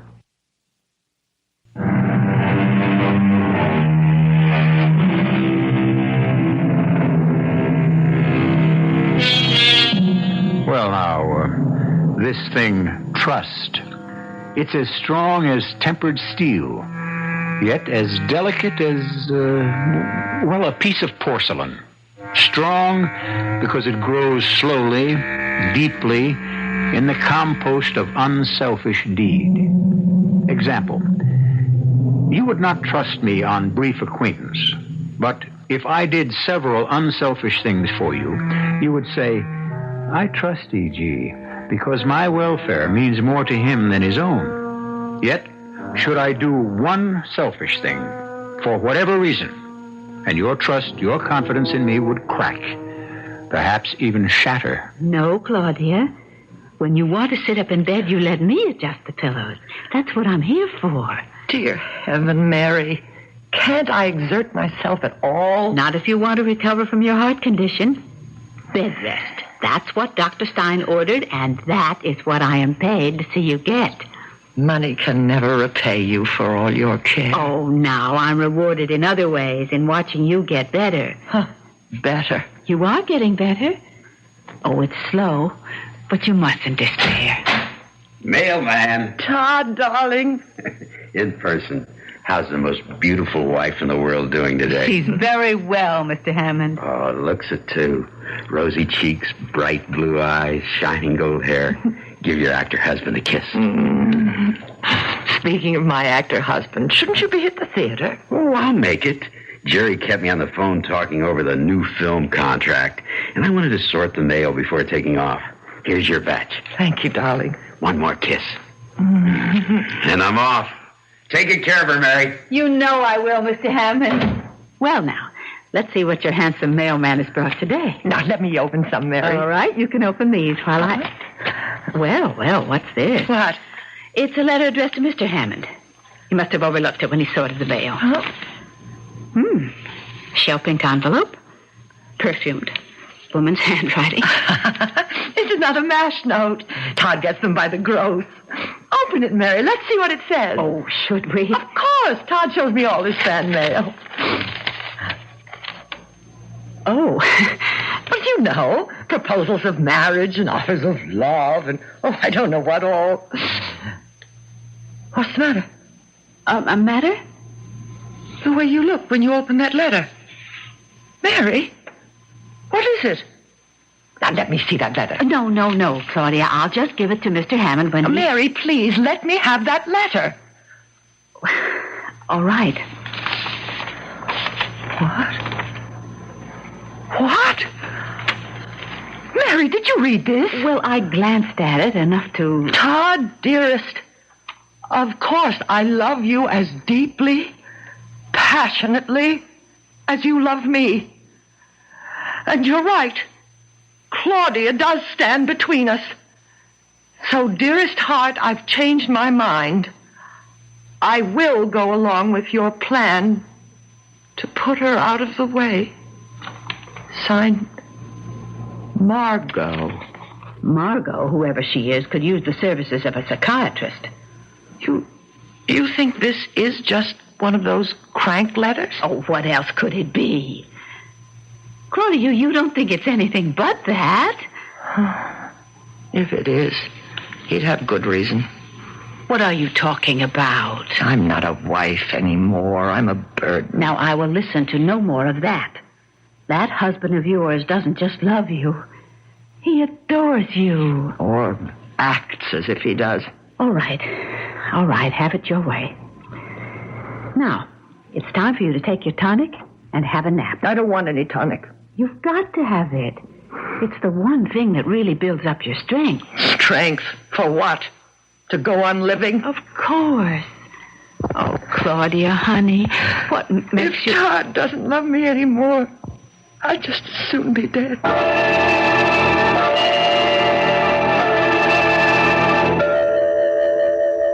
Todd? That you? Sorry, sweetheart. I didn't mean to wake you. Just to look in on you. Turn on a light. No. Go back to sleep. What time is it? It's 2:30. 2:30? Where have you been till this hour? With Jerry, talking film production this time. I'll be glad when he gets that picture deal straightened out. But come on now, back to sleep. Aren't you going to kiss me goodnight? Of course. Oh, hey, down, girl, down. Oh, Todd, I love you so much. Oh, no more than I love you, sweetheart. But you know what Dr. Stein said about... I don't care what he said.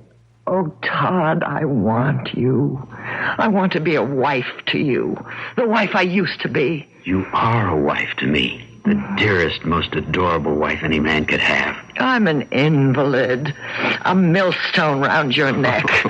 If that's the case, you're the prettiest millstone I've ever had around my neck. Good night now. Sleep well. Todd? Yes? Who is Margot? Margot? Margot who? Just Margot. Who is she? I don't know. I mean, why do you ask? Nothing. You must have a reason. No. It's nothing. Good night. Good night, dear. A friend. No name. It's just signed a friend. Oh, now this is getting to be... May I see that letter, Claudia? Thank you. Dear Claudia Hammond, you don't know me. We've never met. But I happen to know that your husband and a woman named Margot he has been seeing for months now plan to kill you. Oh, really? Now, read the rest of it.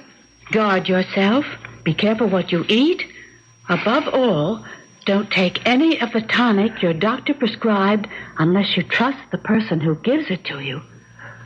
Signed, a friend. Mary, I'm scared. You have nothing to worry about as long as I'm here. I feed you. I give you your tonic, and I take care of you. So what do you have to fear? What about your day off? Well, Mrs. Gates comes in then, and you can certainly trust her. Oh, I don't know. All right then. I won't take any days off. But you can't. Of course I can. At least until this whole silly, stupid thing is cleared up. And believe me, Claudia, that is what it is. It's silly and stupid. I wish I could believe you.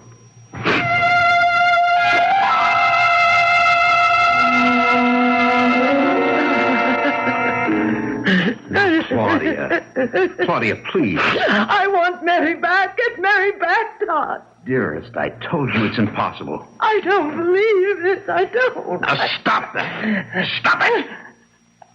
What? Oh, I'm sorry, sweetheart. But you can't go on letting your emotions run away with you. It'd kill you. It could. You know it could. Now, calm down and listen. Mary came to me this morning and said she had the offer of another job, nurse companion to an elderly and wealthy woman. I asked her what salary she'd be paid, hoping that I might meet it. But I couldn't. It's 3 times what we're paying her. And I don't care. I want Mary. Honey, I'm sorry, but you just can't have Mary. Tell her I want to see her. I'll talk to her. I'll persuade her. You can't talk to her. She's gone. Gone? She left an hour ago. Left? Without saying goodbye? She said to tell you she couldn't bear to face you. Oh, I can't believe this. I simply can't. Look, the world hasn't caved in. Mary was good, but there are other practical nurses. In fact, I'm going to run over to the agency right now to interview several. Leaving me alone? You're safe enough for an hour or so. You've been left alone before. Never as alone as I am now. What? Nothing. I won't be more than an hour, I promise. What are you doing? Giving you your tonic before I go. No. Sweetheart, you've got to take it. No, I said no. Okay. Won't hurt you to skip it for once. It isn't exactly a matter of life and death. Isn't it?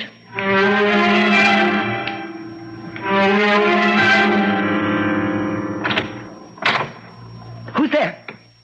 Who's there, I say? Don't be scared, Claudia. It's only me. Oh, Mary. Yes, I saw Mr. Hammond leave and took the chance. He forgot to ask me for my key. But, Mary, why have you come back? Todd said you didn't want to see me. Didn't want to say goodbye because it would upset me. Oh, now, why would I say anything like that? How could I possibly upset you more than he did by firing me? He fired you? Well, yes. Why do you think I left? Claudia, what did he tell you? That you had a better offer with some wealthy woman or other, and that he couldn't afford to keep you as my nurse. I see. Mary, what is this? Oh, honey, there was no offer of another job. He fired me. He told me to pack my things and get out and never come back. Then he's getting ready to... Now, it looks that way, Claudia. But I'm going to call the police. The police? There's no other way. With me out of the house, you need protection. But what can the police do? There's no proof Todd means to kill me. There are the letters.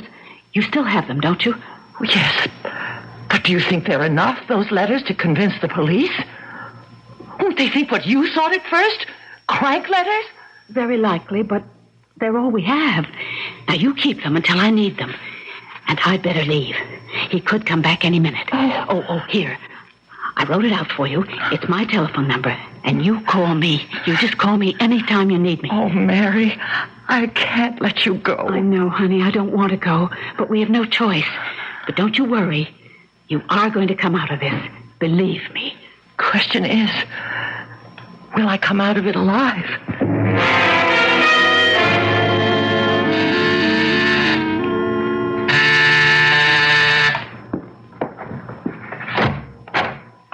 Hi, darling. Here I am, bag and baggage. Come in, sweetie. I'll show you your room. Mary's former room. You got rid of her, I take it. Fired her this morning. Good.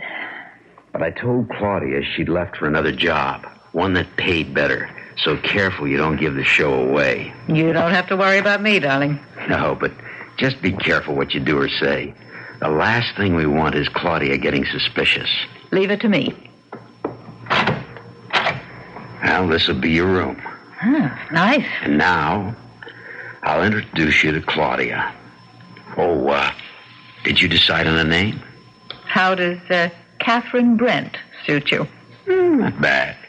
Okay, let's put this show on the road. Catherine?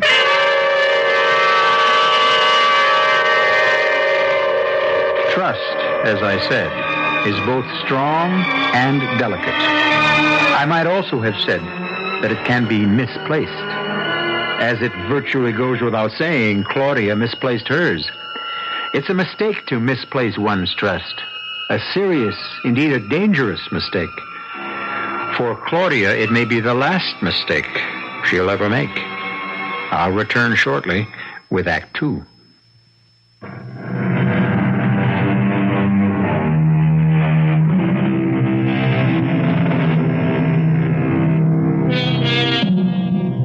Our theme is trust, abiding faith of one person in the honesty of another.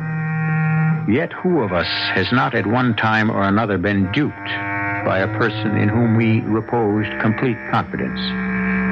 Or did we dupe ourselves? Did our very faith in another place too much of a burden on him or her? In sum, did we have the right to impose our trust on another? Claudia, this is Catherine Brent, your new nurse. She's replacing Mary. Hello, Mrs. Hammond. I'm delighted to meet you. Well, aren't you going to say hello to Catherine? Hello, Catherine. I'll leave the two of you to get acquainted. Got to get to the theater. We're rehearsing a new second lead for tonight's performance. Goodbye, sweetheart. Take good care of her, Mark. Catherine. Trust me, Mr. Hammond. I mean to take very good care of her. Well, now, Mrs. Hammond, what can I do for you? You can leave me alone. Very well. But there are some things I must do. See that you take your meals, your tonic. Oh, by the way, where is it? Your tonic. Oh, never mind, I see. This bottle here. And it's just about time for you to have it. I don't want it. Oh, tastes bad. Well, does it? No. Well, then why don't you want it? Don't you know? I'm not a mind reader, Mrs. Hammond. Neither am I. But I can read yours. Well, in that case, you must know that I intend to give you your tonic whether you want it or not. You can't force me to take it. True. Well, then? I said I intended to give it to you whether you wanted it or not. I didn't say that I'd succeed. Clever, aren't you? Matter of fact, I am. Yes. I'm impressed. Does it help you, your cleverness, to steal other women's husbands? I beg your pardon? You heard me, Catherine. Well, it must taste bad. That's it, isn't it? Won't answer? Well, find out for myself.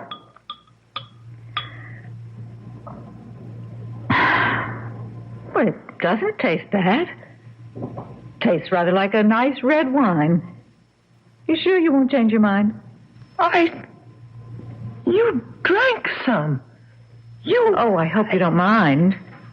Just a small glassful. Oh. Here now, won't you? That's it. That's better. What? Well, looks like I succeeded, after all. You are clever. Very clever.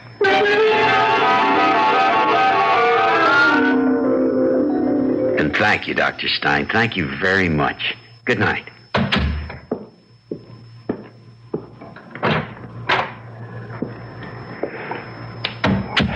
Well, you heard what he said, Claudia. Yes. If you continue to refuse to eat, to drink, to take the tonic, you'll find yourself in such a weakened state that I don't know what'll happen to you. I'll die. That's what you want, isn't it? Well, don't just stare at me. It is what you want. Sweetheart, Dr. Stein said, he said if you don't keep your strength up, you'd begin to think all kinds of crazy things, delusions like that. And, well, damn it, sweetheart, I'm beginning to think you are. It's no delusion. You do want me to die, to put me out of the way. Claudia. And I don't blame you. How could I? I mean, look at me. An invalid, so weak I can't even leave this bed. A useless woman. A useless wife. Oh, Claudia. You think I don't know how it must be for you? You're a man. Not just any man, but a Broadway star who could have any woman he wanted.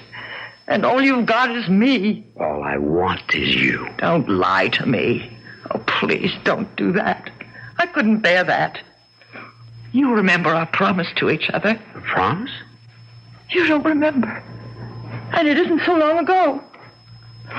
We were so in love then. So in love. We promised we would trust each other. We sat in that little garden by the side of St. Bartholomew's Church on Park Avenue. Oh, Yes. I remember the promise now. Have you kept it? Have you? Claudia, you're weak. You're worn out. Have you? What are you doing to me? To yourself? Have you? Claudia. Claudia! Todd, what is it? What's that? Another heart seizure, I think. Phone Dr. Stein. He's not back in his office yet. Phone anyhow. Get it on record that you phoned. Yes.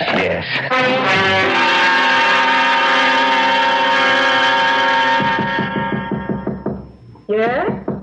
You decent? Can I come in? Decent? You have got to be kidding, darling.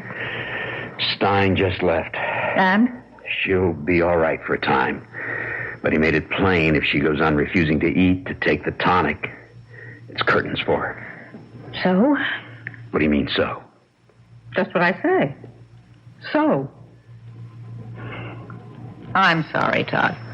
If she hadn't been ill all these months, if I hadn't had needs, a man's needs, you'd have had no need for me. Is that what you're saying? I guess maybe it is.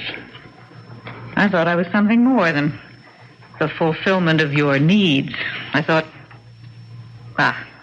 never mind. If you want out, you say so. But you say so now. It isn't as simple as that. It is to me. You're putting me through a hell of a time. The deal isn't worth it. Huh?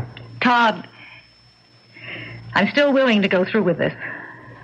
But I'd just as soon get out right now. What do you want me to do? We'll go ahead with things. Claudia, dearest, it's a simple, clear bribe. Oh. You're wasting away. Well, if you're so worried, let me go to a hospital. Why in heaven's name a hospital? You know why. Claudia, I don't. Why a hospital? What difference would that make? At least I could eat without fear. Fear of what? Hello. Oh, yes, Dr. Stein. No, she's still refusing. I don't know.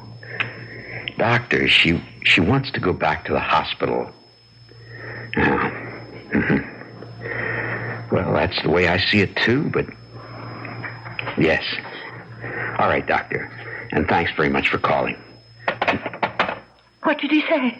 Can I go back to the hospital? No. No? He doesn't see what good that would do. He said it's simply a matter of you're taking food, the tonic, to build up your strength. And if you refuse to do that here... You're lying. Claudia... He said no such thing. You want to keep me here. You and Margot. Margot? Oh, don't act as if you didn't know. But I don't. Hope I'm not interrupting. I just came to see if Claudia's taken her broth. No. Oh, now, look, Claudia, I am knocking myself out trying to take care of you, and that includes cooking. And, sweetie, if you're not going to eat, I'd just as soon not cook. Don't, then. Don't cook. What does it matter how you kill me? By poison or starvation, just so you do it. Kill you? Claudia, what in heaven's name are you saying? You know what I'm saying. The two of you. Oh, Claudia. I said this before, but I'm saying it again. You're imagining things. Am I? I'll show you. I've got them here on my pillow. Oh, Claudia, don't exert yourself. Whatever it is, I'll get it for you. Get away from me. Darling. I'll get it. Here. I'm imagining things, am I? Is this letter a dream? And this? Let me see. Oh, no, you don't get your hands on them. They're the only evidence I've got of what you're up to. Evidence? It's all here in this letter you sent Todd, but he never got because it was mixed up in my mail. I'm sure you'll remember it. Todd, dearest, of course I love you as deeply, passionately as you love me. And you're right. Claudia does stand between us. So, dearest heart, I've changed my mind. I will go along with your plan to put her out of the way. Signed, Margot. Well, what do you have to say now, Margot? You think that I am the woman who wrote that letter? That I am Margot? That's incredible. I had no idea, none whatever, this was why you were refusing to eat or drink. Oh, Claudia, sweetheart, darling, whatever you've been thinking is wrong. You're wrong. You're all wrong. You're certainly wrong about me. My name is not Margot. It isn't Catherine either. Well, is it? Well, of course it is. No. Todd. No. It isn't. Catherine isn't her name, Claudia. It's Margaret. Margaret Sutton. Margaret Sutton? Oh, you must think I was born yesterday. Claudia, believe me. I saw Margaret Sutton on the stage often enough. She was slim and dark, and this woman is... She's... All right, say it, darling. A fat peroxide blonde. I'm afraid I've got a bigger appetite than you. If this woman is Margaret Sutton, why did you say her name was Catherine Brent? I thought it would be best not to remind you of the past. You were so jealous in the early years of our marriage. I never dared even mention Margaret's name. What is she doing here? Why did you replace Mary with her? I needed someone I could trust to take care of you. Well, if you needed someone you could trust, why did you fire Mary? I told you. Mary had the offer of a better job. That's a lie. Mary told me you fired her. You did, didn't you?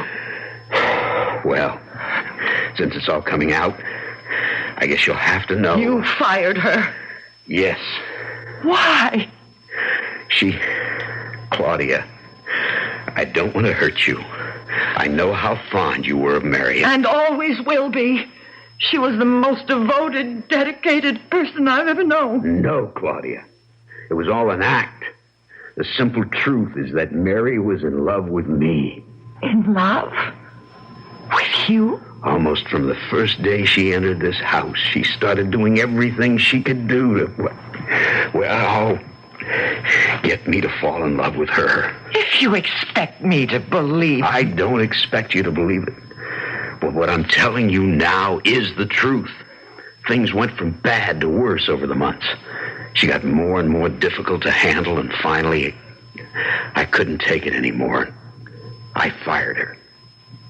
Claudia, that is the truth. Go away and leave me alone. Claudia, look at me. I swear I'm telling you the truth this time. Leave me alone, please. Please leave me alone. Better do what she wants, Todd. Or she could die right now. Come on.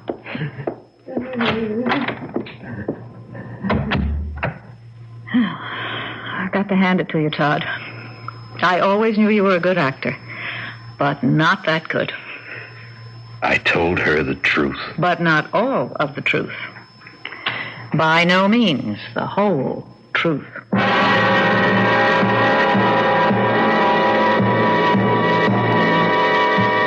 What is the whole truth? What game are these two playing with Claudia as the pawn? Todd has lied to Claudia again and again.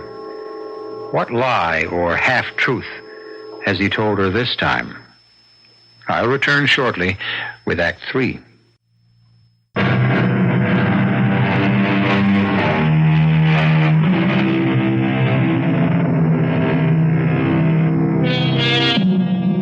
The very foundation stone of trust is truth.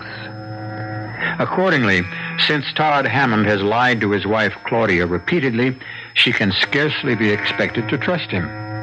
So far as I'm concerned, she'd be a fool if she did. Apparently, she feels as I do, for as we rejoin her now, a helpless invalid, trapped in her bedroom, we find her telephoning the police.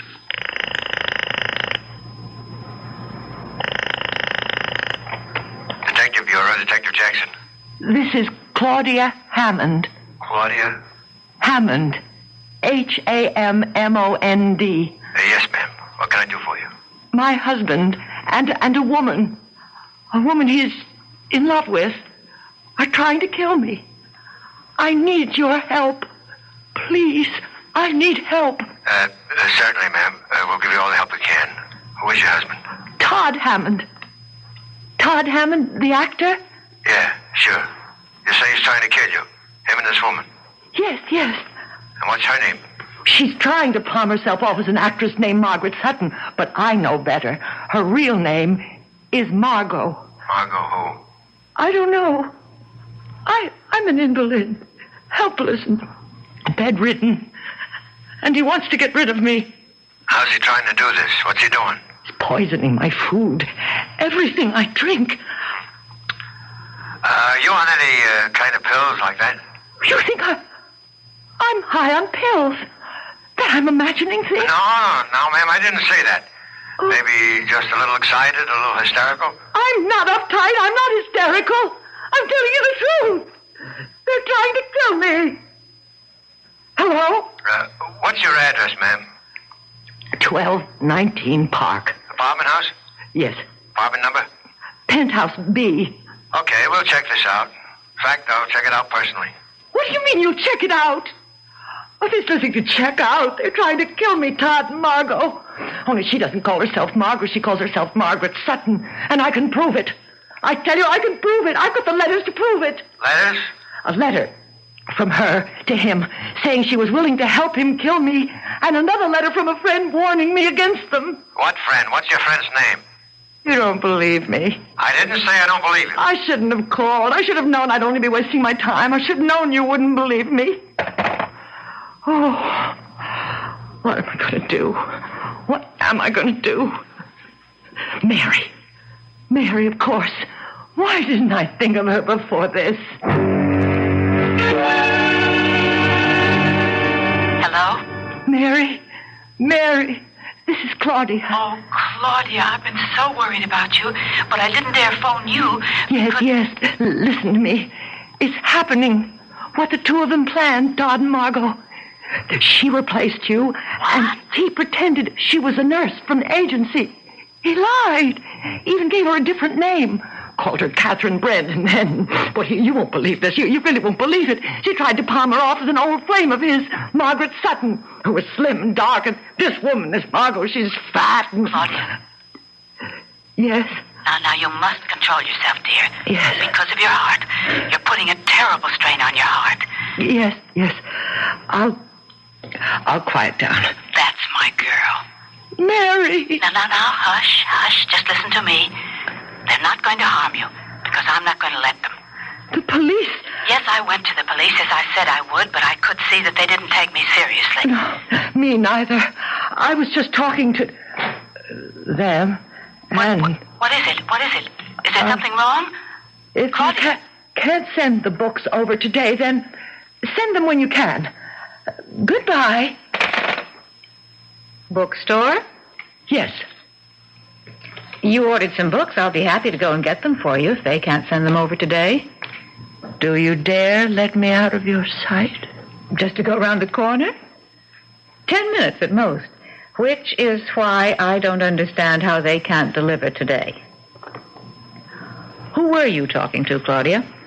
That's none of your business. Suit yourself. Oh. That'll be Dr. Stein, I guess. Dr. Stein? He's going to give you your vitamin injections. Oh, and, darling, don't waste your time telling him Todd and I are killing you. He thinks you're off your rocker as it is.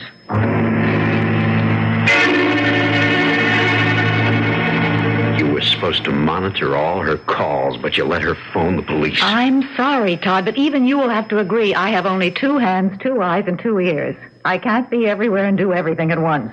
A detective coming to see me backstage. I'm sorry. Oh, I guess it's not that important.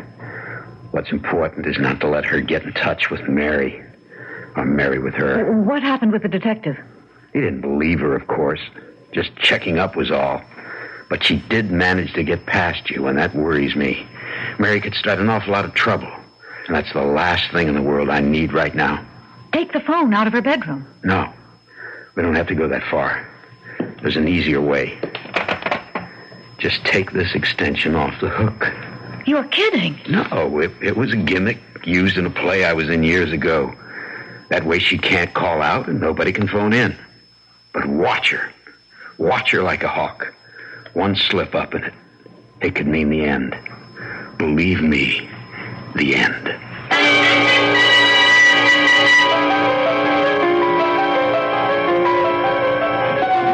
this number now. Where is it? Here.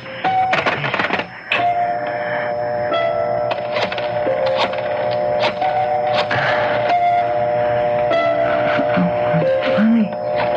Something's wrong. Oh, no. They're taking the phone off the extension. It's like in that play he was in. I can't phone out, and nobody can phone in. Oh, God. God, help me, please. I don't want to die. Please. Oh, please. I want to live. Could I possibly... What time? 10:35. She won't be back from the theater till after 11. And she's... I'll take my chances. If I can only get out of bed. Walk. Crawl if I have to. Everything's swimming. Dizzy. I mustn't faint. Mustn't. Weak. So weak. Life depends. Your life. Now. One step. Open the door. Quietly. The living room. The phone was... Yes. On that last table. They took the phone off the hook. Reach down. With the face. One more step. Only one. Oh, dear Lord, no. Oh, just put my phone back. Hang on. Put this one back on the hook and then get back to my... Get back to bedroom. Now, just one step. What in the name of Kroeger?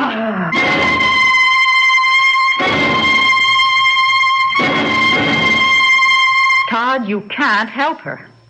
Sitting here by her bedside all night, it does no good. You've got a matinee.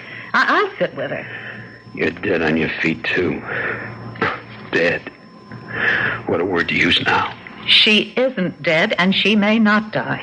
No. She lost so much blood. Wrists cut when she crashed through that table. So much blood they didn't dare move her to a hospital. And now look at her. White as a sheet. Go and get some sleep, Todd. I'll stay with her. And Todd... Yes? Forget the deal. I don't get you. I agreed to play nurse because you needed somebody you could trust. You know something, darling? You trusted the wrong woman. You wanted me to protect her against Mary. And I said, okay, in exchange for that character lead in your new film. But you know what I was really after, Todd? Oh, no. Not you. Not after all these years. Afraid so. I'm a woman. I love you. Enough not to envy you your happiness with her. I love you, too. But I love her a hell of a lot more.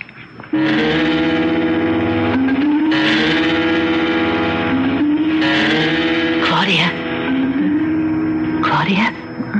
Mary? Shh. Now listen, dear. They're asleep. He in his room and her in that chair. I still have my key. Oh, Mary, you came at last. Shh. Now quiet, dear. I'm going to take you down in the service elevator. I jammed the door and then into my car and home to my place where you'll be safe, honey, really safe. Now, Can you walk? I can't even get up, dear. And I can't carry you. Honey, you've got to find the strength to walk. The tonic. I'll give you a glass of the tonic. That always gave you quick strength. No, it's poison. Oh, no. They wouldn't have dared to do that. If they succeeded in poisoning you, the coroner would have impounded the bottle. No, they'd have poisoned the glass, not the bottle. Here, now you drink this right down. Yes. No. Awake. You're awake. You bet I'm awake. And waiting for you. I've been waiting for you to give yourself away. So Mr. Hammond and I could turn you over to the police with the evidence to convict you. Evidence to convict me? You're crazy. She's crazy. This woman's crazy. Claudia, Todd told you the truth about Mary being insanely in love with him. What? Of propositioning him, the whole scene. Todd put up with her insane nonsense till she said something one day that made him realize she intended, one way or another, to kill you. Oh, you're lying. That isn't true. It can't be true. Not of Mary. It's all too true of Mary. And I can prove it. By what Mary just told you. What? What did Mary just tell me? That if Todd and I wanted to kill you, we'd not have risked poisoning the bottle of tonic. Only the glass. What? Well, I never poisoned the bottle. And so I'll drink it straight off. There. You drank the whole bottle. It's quite delicious and healthy. So you drank it. What does that prove? It proves that what you poured into the glass, Mary, could not have been poisoned unless you slipped the poison into the glass, which you did. No, I did not. In that case, Mary, drink the glass. Well, go on, Mary. Drink it. Mary. I hate you. I have always hated you, you sniveling little invalid. A man like him needing a woman, needing a wife, the kind of wife that I could have been. That's why I wrote those letters, to prepare you for the death that you had coming to you, and to play it smart. Yes, smart. Because if anything had gone wrong, he would have been blamed for your murder, not me. You're crazy. I am not crazy. She's stupid, too. Todd. Stupid? I was stupid? That letter from a friend. Only 4 people knew Claudia took that tonic. Claudia, Dr. Stein, me, and you. Marge, call the police, will you?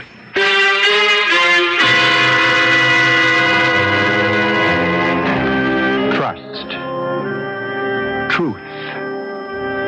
Trust, it would seem, can be many things, or at least a thing of infinite variety. As for truth, well, the evidence seems clear that one man's truth is another man's lie. The answer to this complexity? Surely the answer lies in the complexity of you, of me, of all mankind. Where else? I'll be back shortly.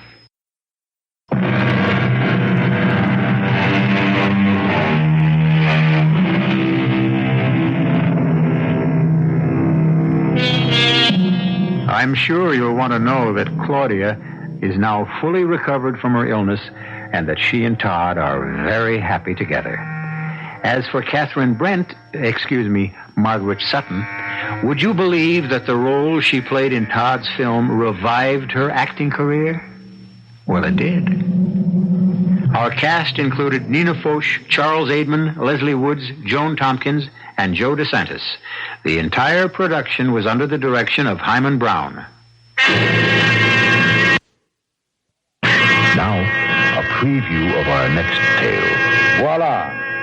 We have an instant voodoo doll. Fascinating, isn't it? To know that the doll is meant to be a representation of you? Now look at it. I'm looking. Yeah, well, keep looking. Now, don't take your eyes off of it. You can almost see your face in the cloth, can't you? It's almost as if the doll is you. Whatever happens to the doll happens to you. Sharing one body between you. One life, one destiny. I still think it's silly. All right. And let's see what happens when I take this letter knife. What are you going to do? Nothing. I'm merely going to plunge this knife into a meaningless piece of cloth. No, don't! Radio Mystery Theater was sponsored in part by Buick Motor Division. This is E.G. Marshall inviting you to return to our Mystery Theater for another adventure in the macabre. Until next time, pleasant dreams.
Come in. Welcome. I'm E.G. Marshall. Come in. What's that? Yes, it is rather dark in here. You see, we never turn on the lights. We don't need any. At the Radio Mystery Theater, all we illuminate is your imagination. We fill it full of ghostly radiations, mysterious emanations, the eerie glow of terrifying images. And now we have a most unusual image for you. The image of a doll. Yes, I said doll. And a very pretty one, too. Long, silky blonde hair, innocent, round blue eyes, a charming dress of taffeta and lace. This is the central character of the story you're about to hear. Of course, you're asking, what makes a doll an image of fear and horror? You've got to find it, Jimmy. You've got to get that doll away from him. Okay, honey, okay. Give us a little time. I don't have any time. If something happens to that doll, I'll die.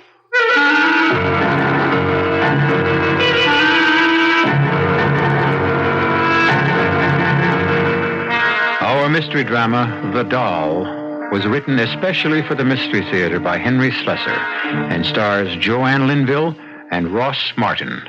I'll be back shortly with Act One.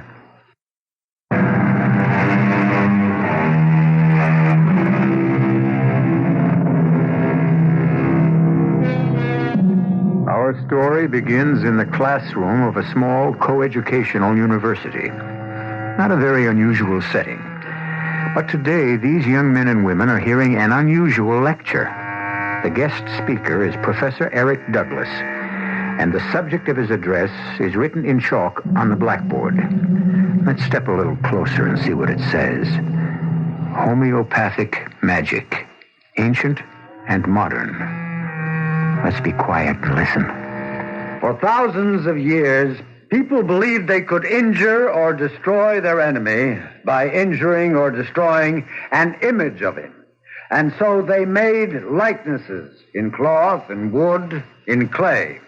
The ancient Egyptians used wax.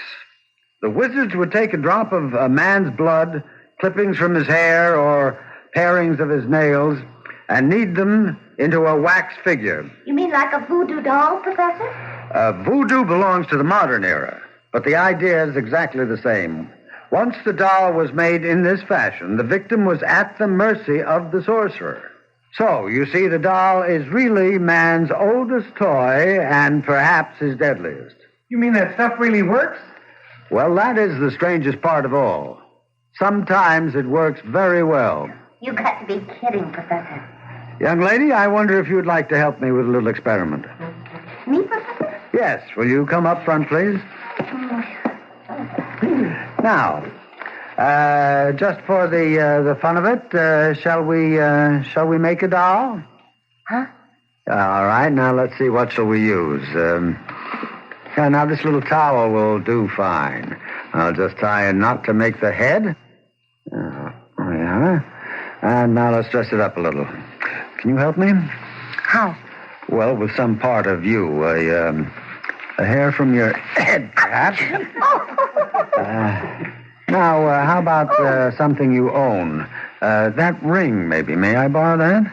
Well, yeah, thank you. Now, we'll put that around the neck.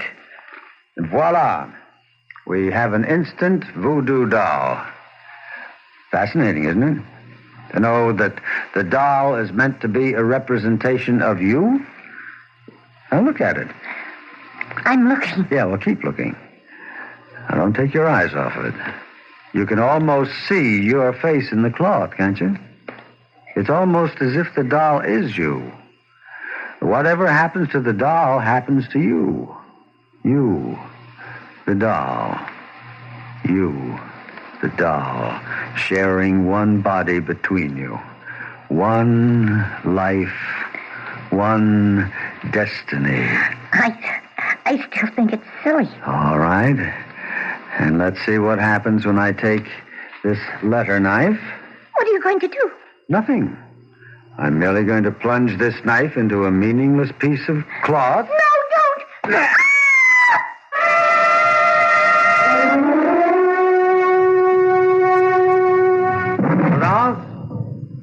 Prudence? Prudence? You called me, Professor? Yes, I want to know what you think of this record. Fred Cartwright sent it to me. Claims it's an authentic Damballa ritual march. I could not say, Professor. I think it was probably recorded on Hollywood Boulevard. Well, that's enough of that. Well, what's become of Laura? Isn't she home yet? She's just arrived, sir. She's in the living room. Oh. Laura, darling. I didn't hear the door. You're very late. Oh, I'm sorry, Eric. The match wasn't over until 6. It went 5 sets. And who won? You know you don't care the first thing about tennis. That's a young man's game, not for old birds like me. Oh, come on, stop that. You're far from old.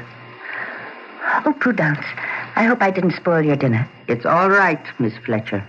I'll go see to it now. Eric, why won't she ever call me Laura? Oh, it's just her way. You know how it is in the islands. A servant's place is a servant's place. Tradition. It's more than that. It's resentment. You've got your father's sensitivity. Harry was always thinking that people resented him. Maybe he had good reason. He wasn't very popular among his colleagues. Your father was a renegade. That's why. It's one thing to investigate primitive cultures. That's an anthropologist's job. But to spend your life among them, to raise your child among them... No, I never complained. Well, you managed to turn out pretty happily. But you're still half savage, of course. Am I? You can't fool me, Laura. You're still a child of voodoo, just like Prudence. No, don't be silly, Eric. I know you, all right. When the full moon rises and the drums start to beat in the jungle and the serpent god Damballa raises his hooded head... Eric, stop it. What's the matter? I'm sorry. I have that awful headache. Again? Well, come on, let's take care of it. No, don't bother. I'll be all right in a moment. Best time to stop it is early. Right now. You listen to Dr. Douglas here, and we'll get rid of that pain in 2 minutes. Come on now. Lie back. All right. Now, just relax. Just remember how we've done this before. Yes. I remember. That's right. Now, shut your eyes, Laura. Think of your mind as a large, empty cavern. And in the cavern, you hear my voice. Very faint, as if I'm speaking to you from far, far away. Yes. You feel at peace, relaxed, happy. Your head is clear. Your pain is gone. Yes. It's gone. Oh, you're happy now, Laura.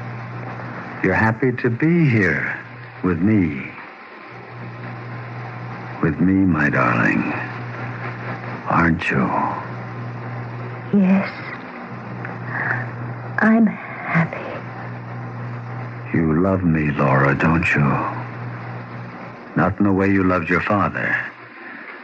You love me as a man. I'll say it, darling. Say, I love you, Eric.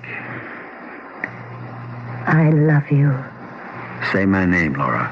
My name. I love you, Jimmy. What is the matter with you, Prudence? I'm sorry, Professor. The dish fell from my hand. What is it? What happened? Nothing, my dear. You're fine. You're just fine. Prudence just dropped something. I came to tell you that dinner is ready.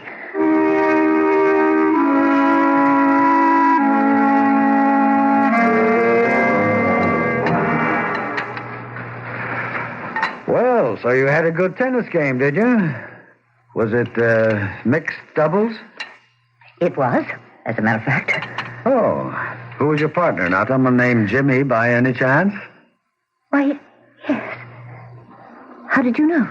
Oh, well, no mystery. You spoke his name while you were hypnotized. Who is Jimmy? Well, his full name is Jimmy Collins. You known him long? About 3 months. 3 months? Well, you never mentioned him before. Oh, I'm sure I did. I'd love for you to meet him, Eric. I'm sure you two would get along. What's he do for a living besides mixed doubles? He's in Wall Street. Well. Maybe you started choosing your friends more carefully, darling. I'm glad to see that. But, just the same. Eric, I wish you would stop talking to me like a scolding father. I am not your father. I was talking to you as a friend. I'm sorry. Do you wish dessert now, Professor? No. No, Prudence, no dessert. Gotta stay in trim. Who knows? I might take up tennis yet. Laura, I tell you what. Why don't you bring this Jimmy around? I'd love to meet him.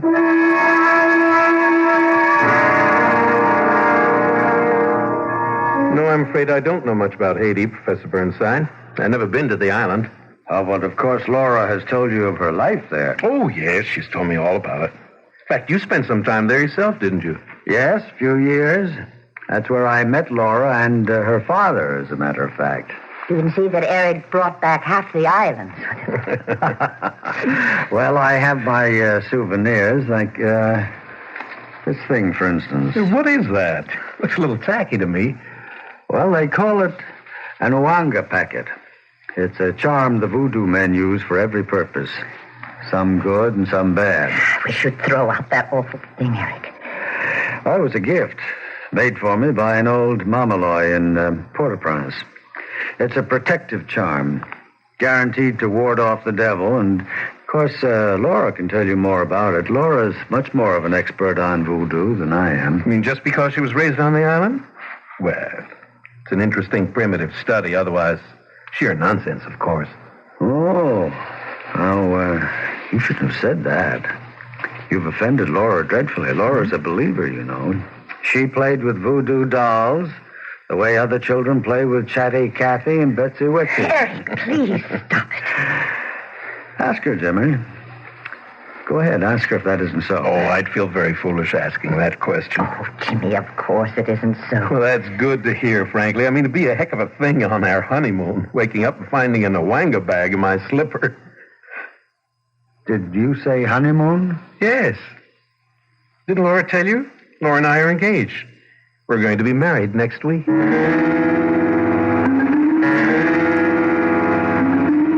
Professor.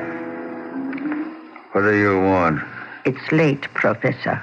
After midnight. Leave me alone, Prudence. Go to bed. There is no chain strong enough to hold her. What'd you say? The girl is not of your blood. Why do you struggle to keep her? Prudence, I can't lose her. You hear me? If I lose Laura, I die. No, Professor. Oh, you've got to help me. If you want me to live, you've got to help me. There is nothing anyone can do. There is something that you can do. What is that? I've been thinking about it all night. Prudence, you can make a doll.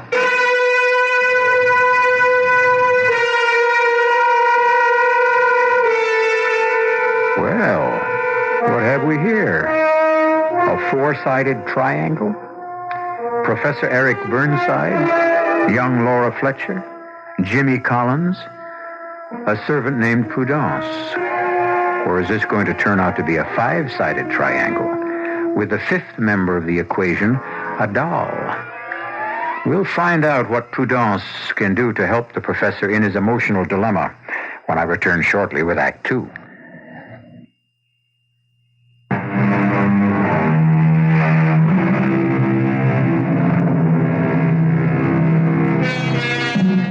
A week has passed since Laura Fletcher made her earth-shaking announcement to Professor Eric Douglas. The announcement which turned the professor's world completely upside down. But for a man who has looked into the future and found it bleak and empty, Eric seems like a happy man at the moment as he listens to the sound of the Damballa ceremony and waits for Laura Fletcher to enter the room. Eric? I'm here. Laura. Well, let me stop this racket. Well, don't you look lovely? And don't you look well?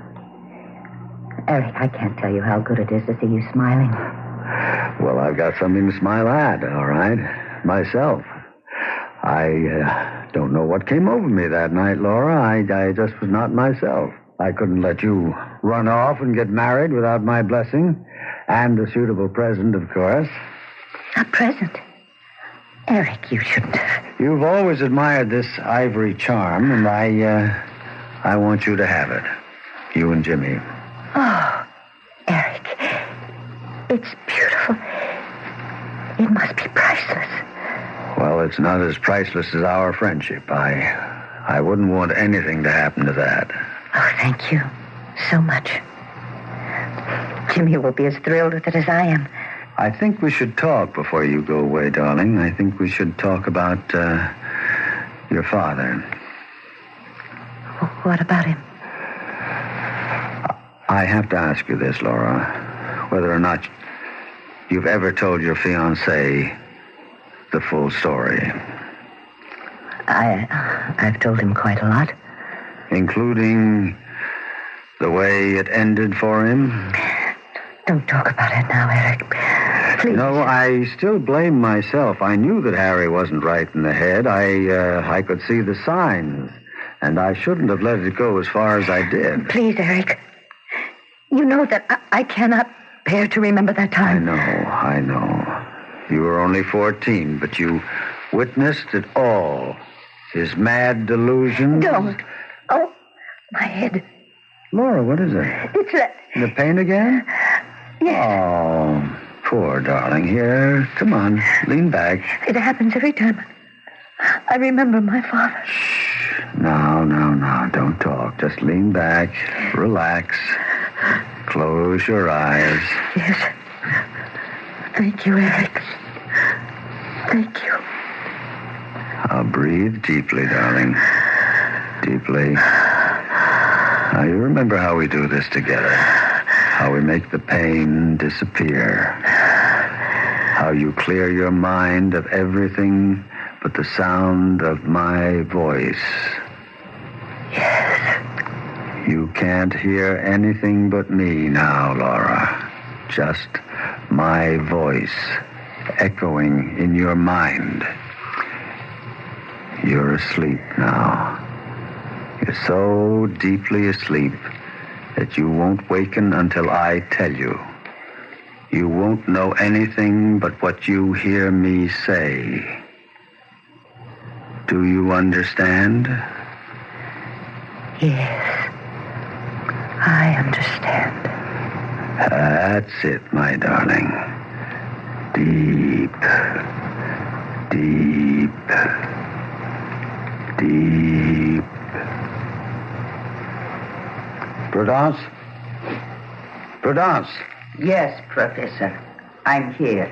Bring it to me. No, Professor, this is wrong. Bring me the box, Prudence. Very well. Here.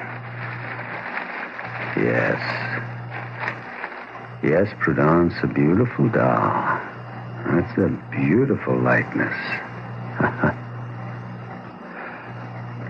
Laura. Laura. Open your eyes. Yes. What do you see, Laura? I see.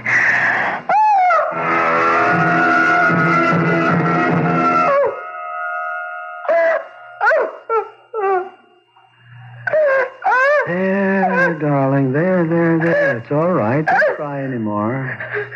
What happened? What happened to me? Nothing at all. You were asleep and you had a bad dream. Asleep? Yes. You had one of your headaches, do you remember? And I put you under hypnosis, and then I decided to let you sleep it off. You seem so tired. I feel so strange. I know. The truth is, well, I'm not sure that you're well. What do you mean? When do you and Jimmy plan to get married? This weekend. I can't help wondering if that's wise. What do you mean? I wonder if you're well enough. You seem so run down, and the headaches are obviously worse. It took a long time to make you lose the pain. Eric, Jimmy and I are getting married this Saturday. We're driving to Crompton late, and we're getting married by a justice of the peace. Nothing is going to change that. Nothing.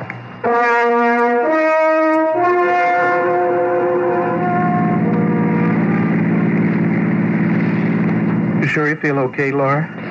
Yes, I'm all right. Hardly said a word since we started out. Well, a girl doesn't run out to get married every day of her life. I need time to reflect. Haven't changed your mind, I hope. No, I haven't changed my mind. Well, then what's that cold sweat all about? It's not another one of your headaches, is it? No, it's just nerves. It's bridal jitters. You know, maybe if you didn't drive so fast. I can't help it. I'm in a hurry.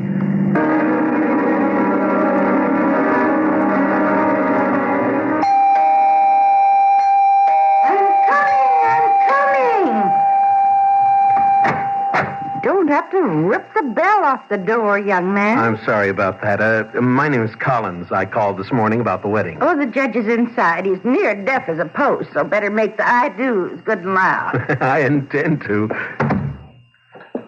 Oh, come in.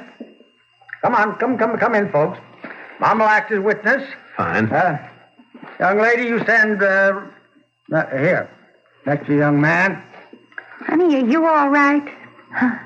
Oh, yes, I'm fine. You sure you wouldn't like a glass of water? Oh, no. No, thank you. Steady, honey. It only hurts for a minute.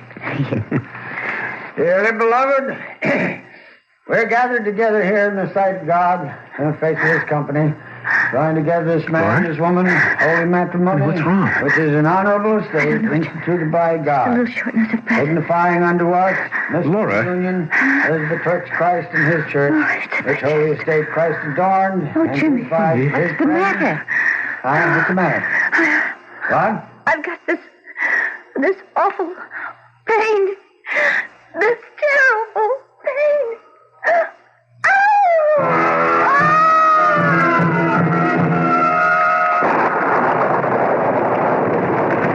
It's raining. Oh, Jimmy. I'm so sorry. Oh, honey, now come on. Don't be sorry. Just take it easy, that's all. That's what the doctor said. I do feel better now. Much better. Oh, who would have thought the day'd turn out like this? Stuck in a cheap motel across the street from the Justice of the Peace. We're not even married yet. It'd be deliciously sinful if it weren't for this miserable room. Jimmy. What is it? Oh, God. Jimmy, help me. What's the matter, honey? Is the pain again? No, it's something else. Jimmy, I have to get up. Oh, come on, I stay have in to get bed, up. darling. You heard the I doctor. have to move. Laura! Jimmy! Oh, Jimmy! Lord, you hit the wall. I can't stop myself. Oh, Laura, stop! Hold me, Jimmy, hold me. I can't stop Come on, myself. darling, don't bite me. Don't bite me. Stop. Bringing yourself around this way. Oh, I can't help it. I can't. I have to move. Look out for the table. What's happening to me? I have to get control of myself. I don't belong to myself anymore. Laura!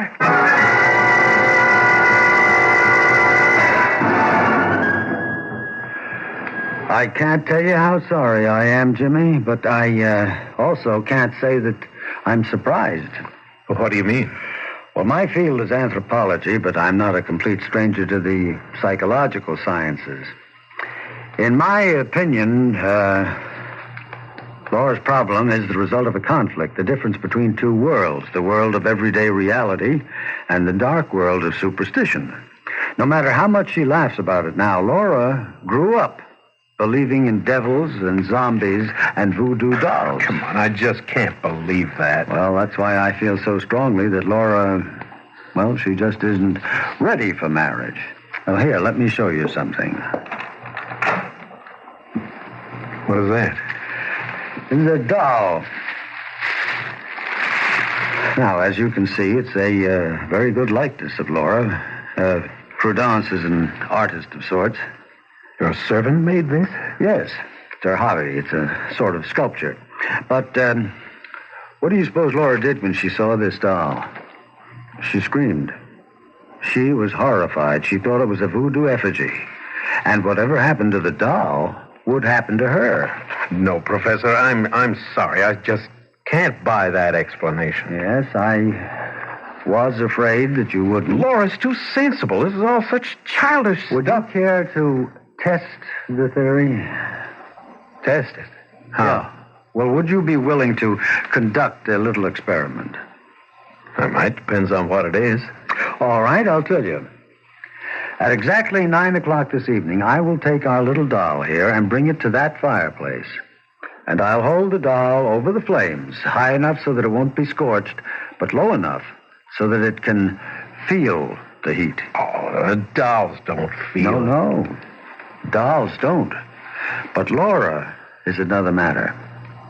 You tell her what I'm doing. Tell her about the experiment.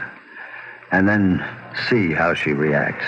I'm sorry, I don't like politics, Professor. I just want you to know what you're up against, Jimmy. Now remember, exactly 9 o'clock.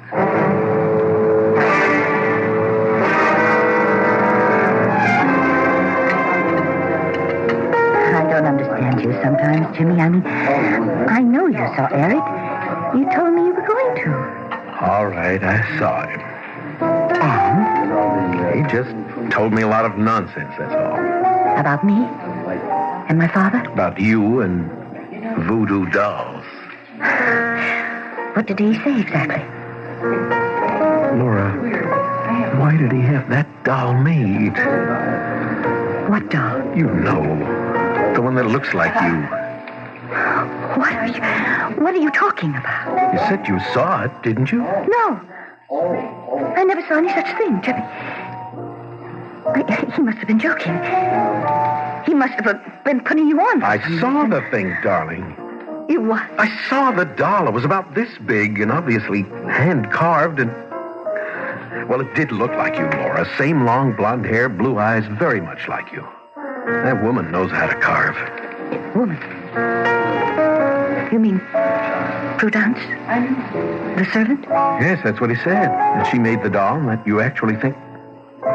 Laura, you can't believe in voodoo. Not really. Oh, dear God. And that explains it. That explains everything.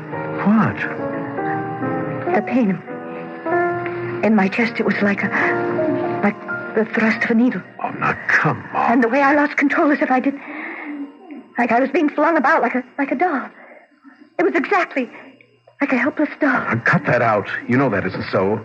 You're just convincing yourself of this nonsense. It's all in your mind. But what else explains it, Jimmy? What else? As long as he has that doll, he has me.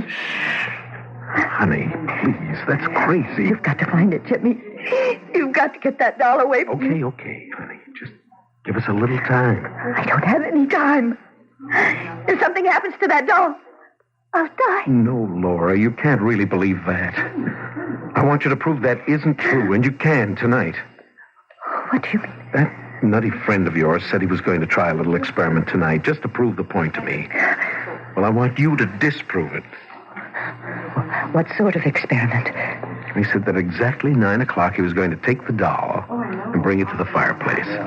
Oh, no. He said he was going to hold it over the flames high enough for the doll to feel the heat, and he said you'd feel it too. Oh, Lord, Jimmy. What time is it? It's 20 of 9. We'll get out of here. No. We'll go back to my place and we will prove him wrong, darling. Prove him a liar. Oh, God, I'm getting warm. I'm getting terribly warm, Jimmy. That's your imagination. No, it is. Oh, honey, he said 9 o'clock. Wait a minute.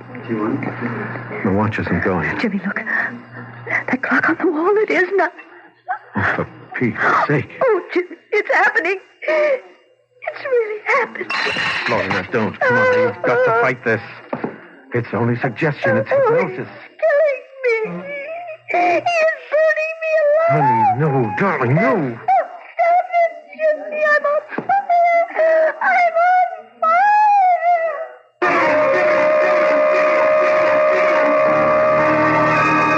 Yes, the mind is a powerful weapon. And when it's turned against ourselves, it's the most dangerous weapon on earth. Can Laura Fletcher find a way to stop her own mind from tormenting her and possibly ending her life? At least she isn't alone in the struggle. We'll find out what Laura and Jimmy can do about the deadly doll that menaces her when I return shortly with Act 3.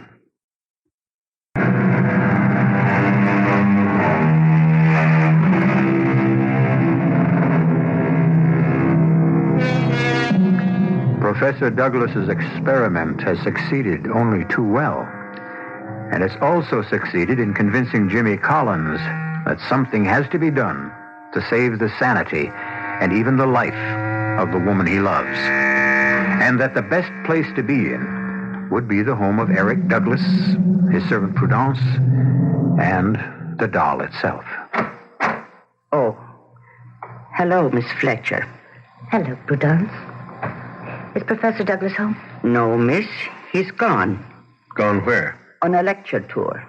He took the early morning train not half an hour ago. When do you expect him back? Not for days, he said.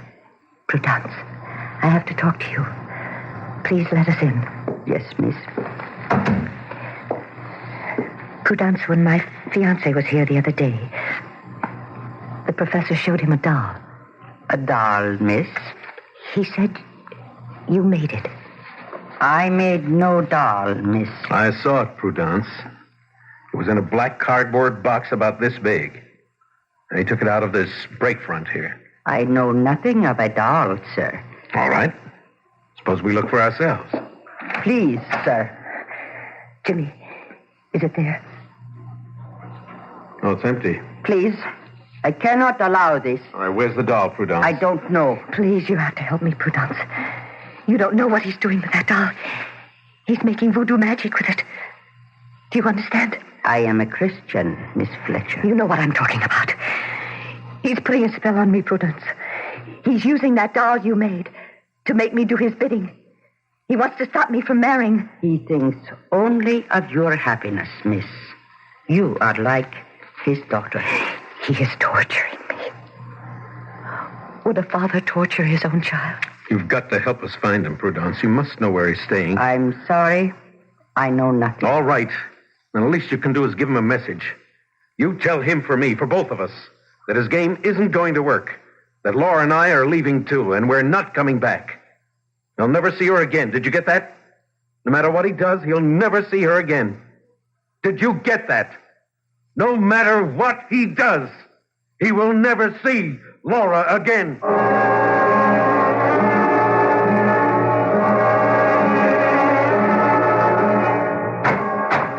Prudence? Prudence? Where are you? Here, Professor. Did you have a good tour? Yes. No. I don't remember. It was endless. Seems like far more than 3 days. They were here, Professor. Who? Miss Fletcher and her young man. They came to see you and to find the doll. You didn't let them? No. It is still hidden. Good. The girl says you are torturing her. Only for her own good, Prudence. I swear that. This man Collins is wrong for her, and I had to prevent the marriage. Why, Professor? Because her father asked me to watch over her, to protect her. That's why I asked you to make the doll, so that I could trick her into believing that I had some control over her. Nothing else would have worked. It was not a trick. Of course it was, Prudence. No, Professor. The doll was made because Damballa commands. With her image, her hair, a drop of her blood. Now the girl and the doll have become sharers of the same soul. Prudence, you're slipping back into the jungle. Doll has no powers. Laura reacted only to suggestion. The doll is her. She is the doll. Only the sorcerer can break the spell. I'm tired, Prudence. I can't cope with mumbo-jumbo tonight. Professor, lift the spell from the doll. Oh, for heaven's sake, there is no such thing, Prudence. Call the girl. Tell her I will ask Damballa Rita to unchain her spirit from the doll. No, I will not do anything of the kind. Why? Because you don't want her to marry? That's right. Because you want her for yourself? What kind of talk is that? I'm more than twice her age. But you still want her. I have eyes. I have ears. I will call the girl. I will tell her that the doll is here. And that you will lift the spell from it. Stop that. Put that phone down. Now, you stay out of this. You hear me? I made the doll for you. Now I will unmake its evil. I told you to put that phone down. Sean. Here, now stop. You're scratching my face. Look what you've done, you witch. You've drawn blood. I'm sorry.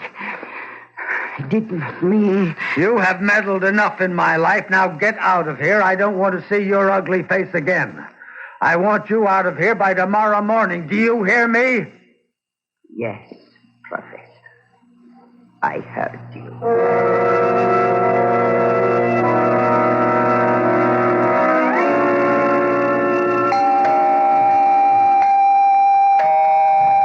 A moment.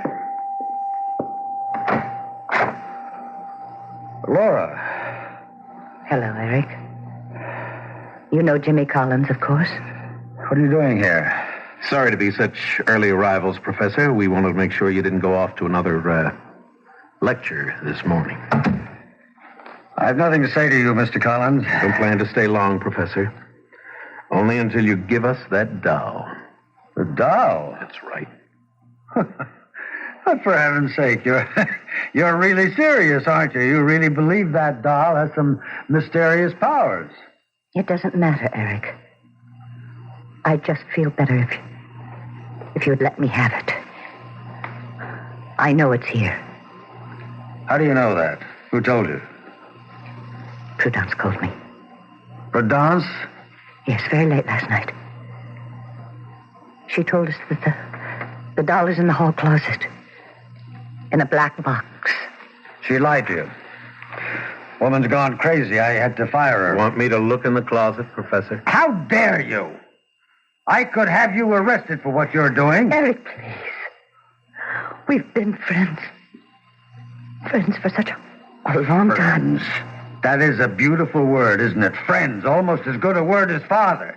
That is all I ever meant to you. Oh, Eric. Let's have the doll, Professor. Oh, yes, the doll. The voodoo doll. Mr. Collins, I think that you are as mad as she is. Maybe I am mad, Eric. But I am afraid of the doll. I can't help myself. So please let me have it. I'll give you 1 minute to lead us to the doll, Professor. Oh, and then what will you do? Pump me full of lead? And I'll find it myself. In the course of it, I might break quite a few things. Quite a few things in the process. Things you may value. All right, I will show you the doll. There. Is that what you're after? It does look like me. I think I remember seeing it once before, but it's as if it was in a dream. I'll take that, Professor. Stop right there. What? Now, suppose I didn't give you the doll. Suppose I smashed its head instead. Eric. All I have to do is smash the head against this wall. One sharp blow, and the head is broken. The skull caved in, the pretty blue eyes shut forever. Ah, shall I, Laura? Eric, why are you doing this to me? You smashed my life, didn't you? You didn't care what happened to me? Oh, Eric, but I do care. You walked out with him. You left me for him. Well, here's what he...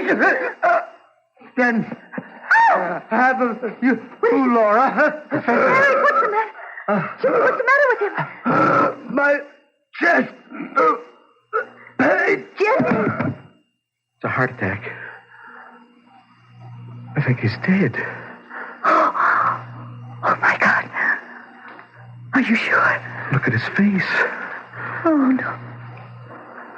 There's no sign of a pulse. He's gone, Laura. Oh, Lord, just like that. Must have been the excitement. No, it was not. Prudence. The spell is lifted, miss. When the sorcerer dies, the spell dies with him. What's that in her hand? Prudence, what are you doing with that knife? It was the only way, miss. Wait a minute. She's got something else, some kind of doll. Prudence, you didn't. His skin and his blood from my fingernails. His curse from my lips and heart. Oh, Jimmy. How horrible. She killed him. Oh, no, Laura, no. It was a coronary. Only a coronary. I think. Well, personally, I don't think I'll ever trust a doll again.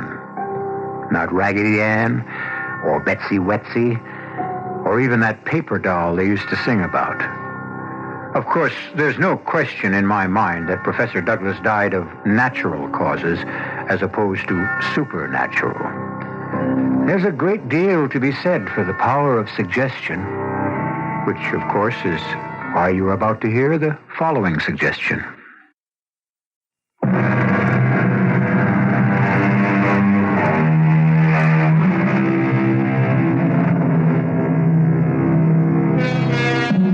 We hope that the story you just heard hasn't given you any ideas, that you're not all rushing out to the local toy store to buy up their supply of dolls in order to try some grisly experiments on your least loved ones. Take our word for it. It doesn't really work.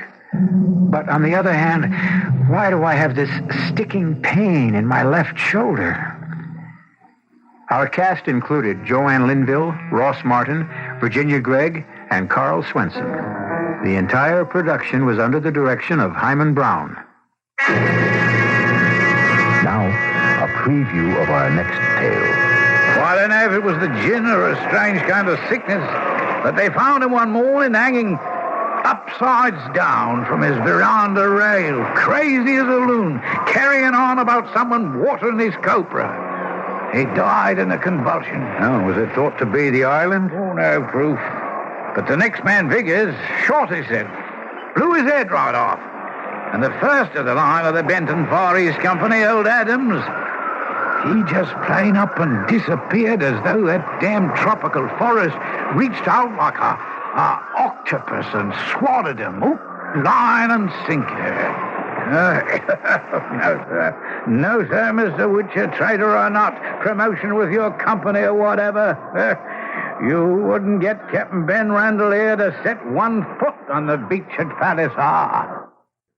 This is E.G. Marshall inviting you to return to our Mystery Theater for another adventure in the macabre. Until next time, pleasant dreams.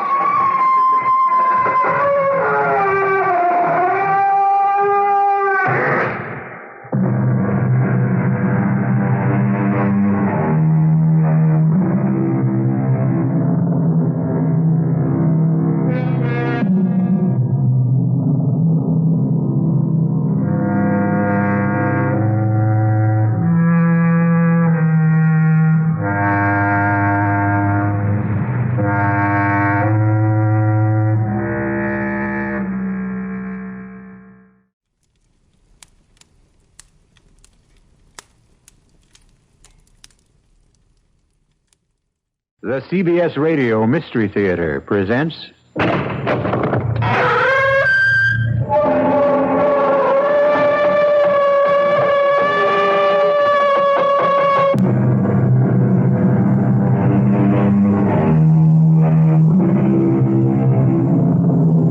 Come in. Welcome. I'm E.G. Marshall. Once again, it's open house here on your dial for mystery and suspense and the excitement of the unknown. They say, whom the gods would destroy, they first make mad. Yes, they do say that. But these days, it would be quite possible to take the opposing view. One could also say, whom the gods would preserve, they first make mad. More and more, we find our world dominated by the senseless, the irrational, the incongruous, the incredible. And if this is the way things are truly headed, perhaps a touch of madness may be absolutely necessary for survival. I'm sorry I crashed in on you like this, sir. Oh, I hope you're not injured. No, I'm fine. Your plane? I'll examine it in the morning. Then you'll join us for dinner, won't you? Well, thank you. If you'd like to go to bed early, we have a room ready for your convenience. You're very kind. We don't usually have much here in the way of entertainment. We're so far away from everything. But if you care to stay up tonight, you're very fortunate. Oh, really? Yes, you might enjoy it. Enjoy what? Tonight's entertainment. Oh, what is it? It might turn out to be a hanging.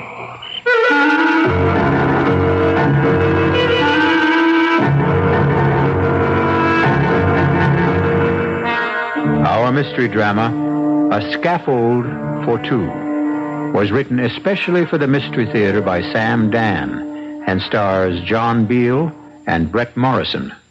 I'll be back shortly with Act One.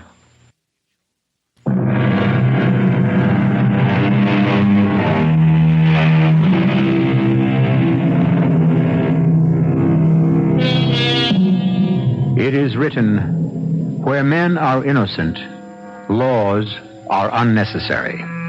Where men are corrupt, laws are useless.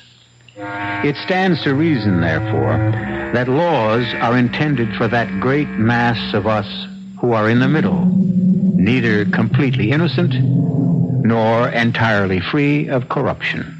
It's a subtle philosophical point, and there are times when Charles Farnsworth would enjoy discussing it over a drink and a roaring fire. However, this is not one of those times. For the last 2 hours, Charles Farnsworth has been fighting for his life. His tiny single-engine plane is being buffeted without mercy by a ferocious thunderstorm. His radio has gone dead. His instruments are useless. He has been blown off his course. He has no idea of where he can be.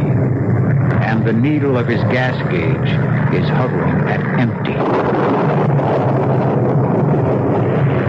And now, suddenly as it erupted, the storm subsides. There is brilliant moonlight, bright twinkling stars.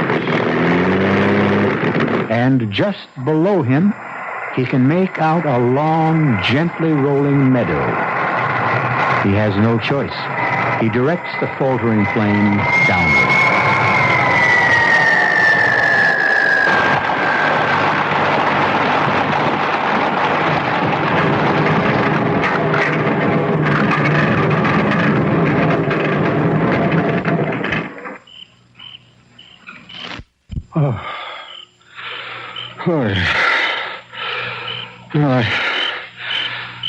I guess I'm all right. I guess everything's all right, but where am I?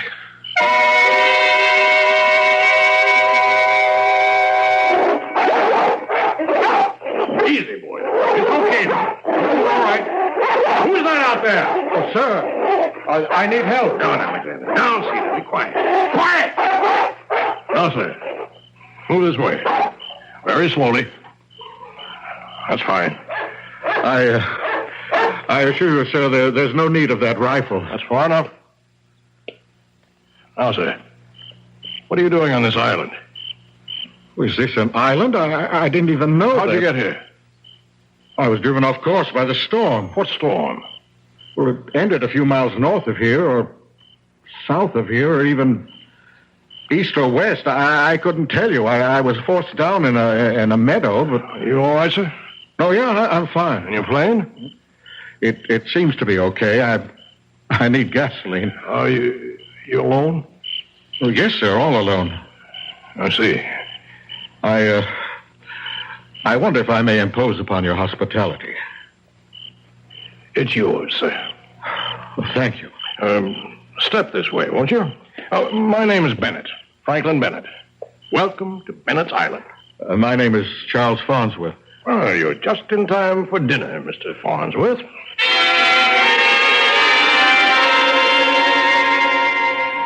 This is Mr. Farnsworth, who will spend the night with us. My daughter, Mayetta. How do you do? What is your sign, Mr. Farnsworth? Sign? Well, Taurus, I think. Mayetta. But it's vital, Father. How's a man to be saved if he's unaware of his sign? And this is my nephew, Conrad. How do you do, sir? Hello. Mr. Farnsworth was forced to land his plane in the South Meadow. I knew it. I could tell he had the earth sound. Mayetta, that's enough. Conrad. Sir? Is there gasoline in the garage pump? It's full, sir. Good. In that case, we can have Mr. Farnsworth up and away tomorrow morning. May I just set another place at the table, please, for Mr. Farnsworth? Yes, Daddy. Conrad, you'll serve. Yes, Uncle Frank. Mix yourself, whatever you like. Everything's on the sideboard. Excuse me. Frank Bennett here. Oh, yes, Wayne. Yes, it's this evening, as we agreed. Midnight, officially. But get here before that. Good. I'll see you then. Well, you all right there, Mr. Farnsworth? Oh, yes, just fine. I'm afraid you'll have to excuse me. Oh, for what, Mr. Bennett? Well, I can offer you dinner and a bed, but regrettably, I'll be unable to entertain you. Oh, that's quite all right. No, it's not all right. I realize I shall be remiss in my duties as a host. But I have a previous engagement, a matter of great importance. Well, I hope I won't be in the way. Oh, not at all, sir. You won't be in the way at all.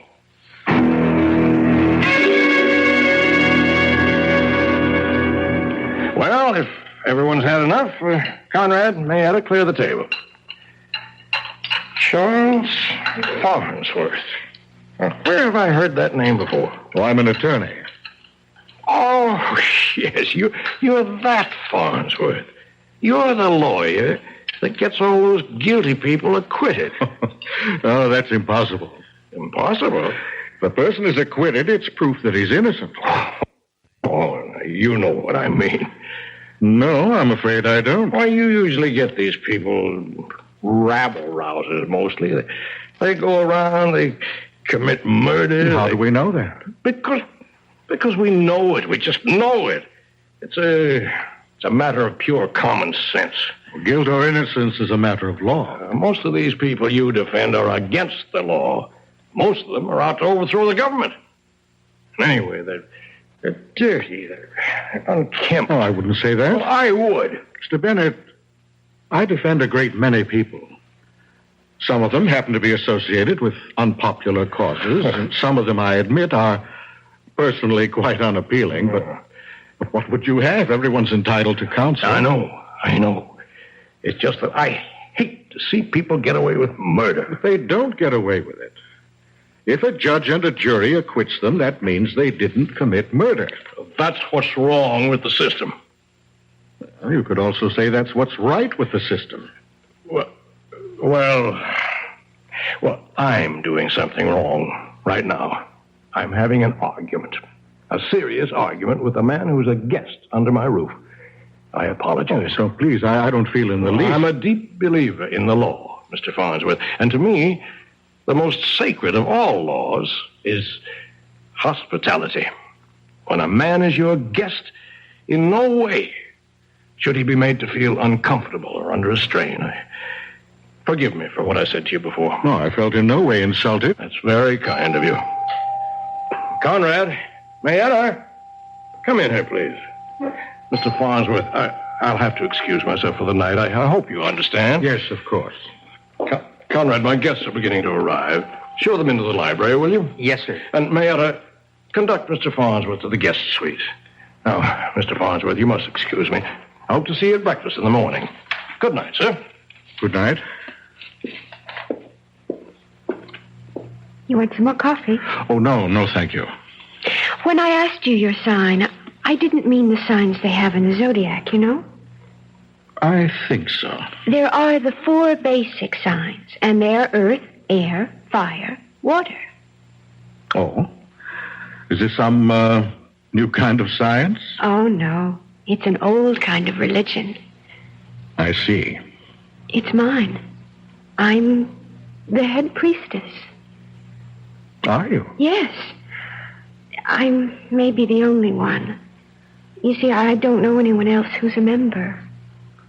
Oh. No. Most of the folks we have around here are Methodists. We also have some Congregationalists and some Catholics and some Jews. But I can't find anyone who's a member of EWAF. EWAF? Yes. The 4 elements. Earth, water, air, and fire. So far, all we've got is Conrad and me. Well, you can never tell. Maybe there will be more one day. Oh, it's very nice of you to say that. Most people just laugh at me. I'm sure they don't mean any harm. I don't mind. You're a very nice person. You're not at all like most of the people who come to see Daddy. Why do you say that? Because you're a perfect example of the balanced EWAF. I see now. You don't have any sign. You have all 4 of them. Oh, is that good? Oh, that's perfect. You're in heavenly balance. Your fire and water, your earth and air, they don't fight each other. They work together in harmony. Didn't anyone ever tell you that before? No, not that I can recall. Well, as I was saying, most of the folks who come to see Daddy are unbalanced. They're usually too much of one thing. Now, Daddy himself, he's too much fire. And poor cousin Conrad, he's mostly earth. Earth? Yes. You know, it's like he's just there. Well, Daddy said to show you to the guest suite. Yes, I believe so. Now? I suppose now's as good a time as any. Your father, as I understand, has other guests. Yes. If we weren't on the island, you could go to a movie in town. I think I'll just turn in. All right. Come with me. Well, this is quite a place you have here. Daddy built it for Mother. Daddy fought in France during the war, and that's where he met Mother. She was French, you know. And he built her this chateau. That's what they call them in France. I can see. It's lovely. This is your suite. I can only say it's magnificent. You'll find everything you need. You have your private bath through there, pajamas and a robe in the closet. Thank you very much, Mayetta. That's all right. I so rarely meet a person who's in full balance. Good night. Look, if you're not sleepy, you could come with me later and watch. That is, if you'll promise to be very quiet. Oh? What is there to watch? Well, I'm not supposed to see it either. I'm not even supposed to know about it. Know about what? Why, the hanging. The what? The hanging. You know, when they hang a person. We're going to have one here tonight.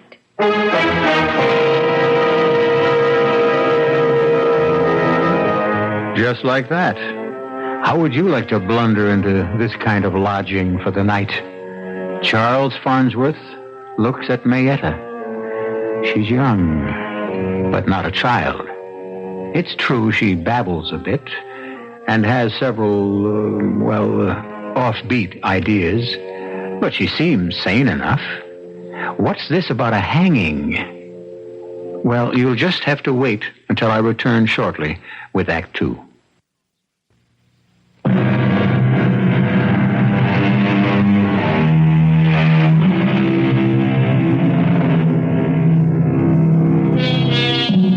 What we consider solid reality is usually, on close examination, a very thin crust. Civilization, rules, laws. We think these are the powerful defenses that protect our lives from anarchy. We rarely consider how quickly, how easily, all the laws and rules can suddenly be suspended. Now, just a minute, Mayetta.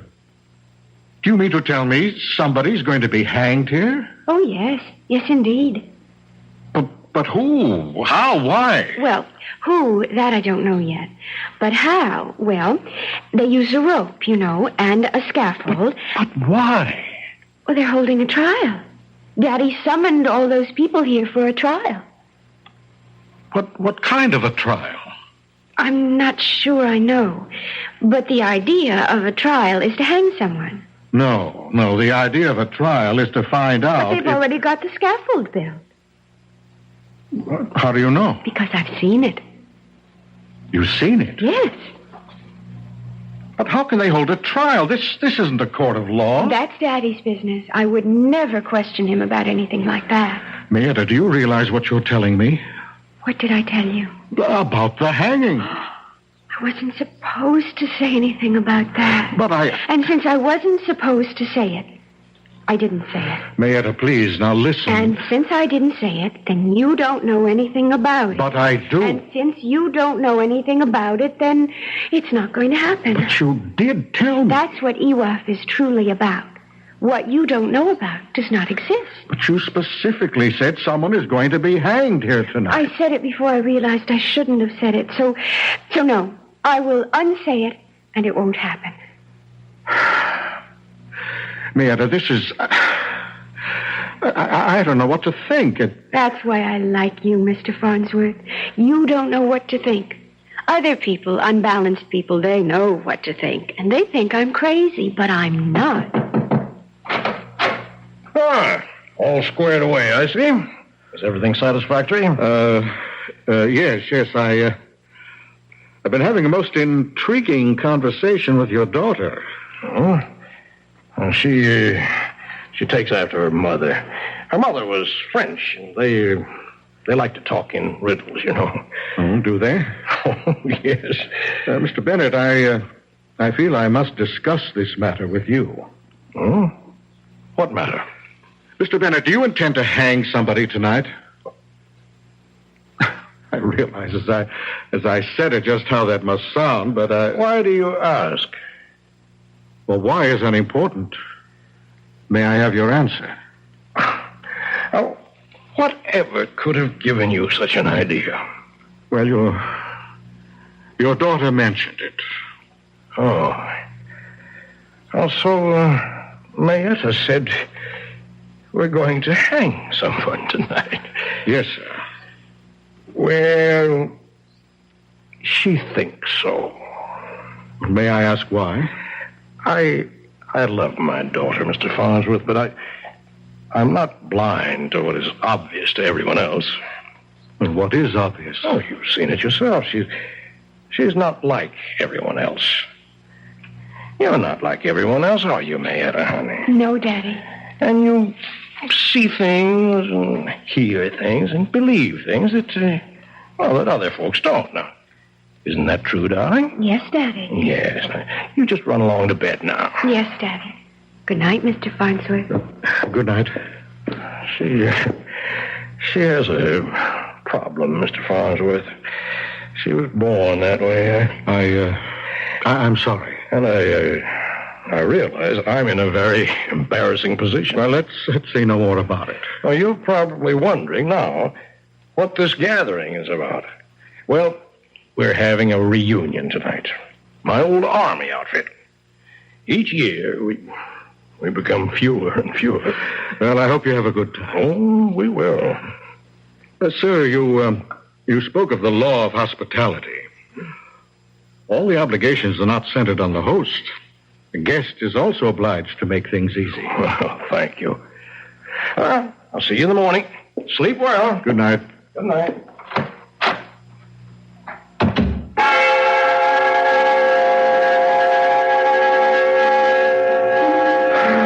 I was exhausted. It had been quite a day. I thought I'd sleep the moment my head touched the pillow, but for some reason I was wide awake. I kept wondering why sleep was eluding me so completely. But of course I knew. I knew there was something mysterious going on in this house. Something was wrong. Maybe it wasn't as deadly as Mayetta had claimed. But I felt certain it wasn't as innocent as her father had asserted. And I also knew that I wasn't going to rest until I found out. And so I fought it no longer. I got out of bed and dressed myself. And I walked quietly to the door. And I turned the handle. And that's when I discovered that it was locked. Locked from the outside. I walked to the window. And I discovered that I couldn't open it. It was a large casement window made up of many small panes. And as I examined them closely, I discovered that they were made of very heavy, leaded, apparently unbreakable glass. And now I knew with crystal clarity I was a prisoner. In the distance, I could hear the sound of approaching cars and men's voices. Something was about to happen. But if it were only an army reunion, why was I locked in this room? And then I heard it.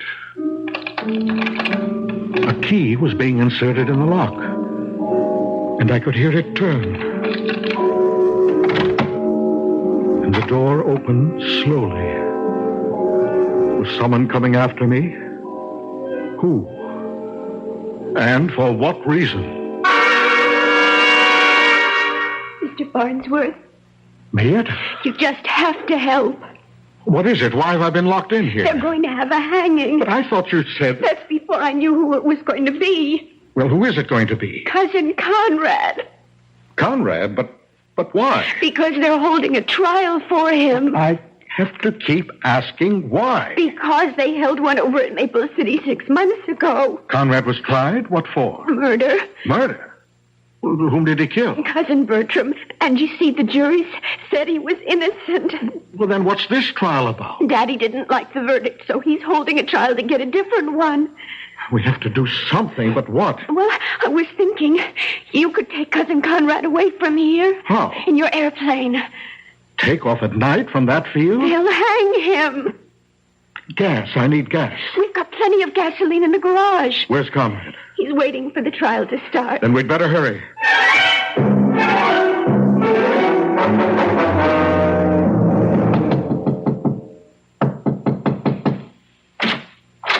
Conrad? Does Uncle Frank want me to come to the library now? He said he'd send for me. No, it's me and Mr. Farnsworth. Conrad, what's supposed to be happening here tonight?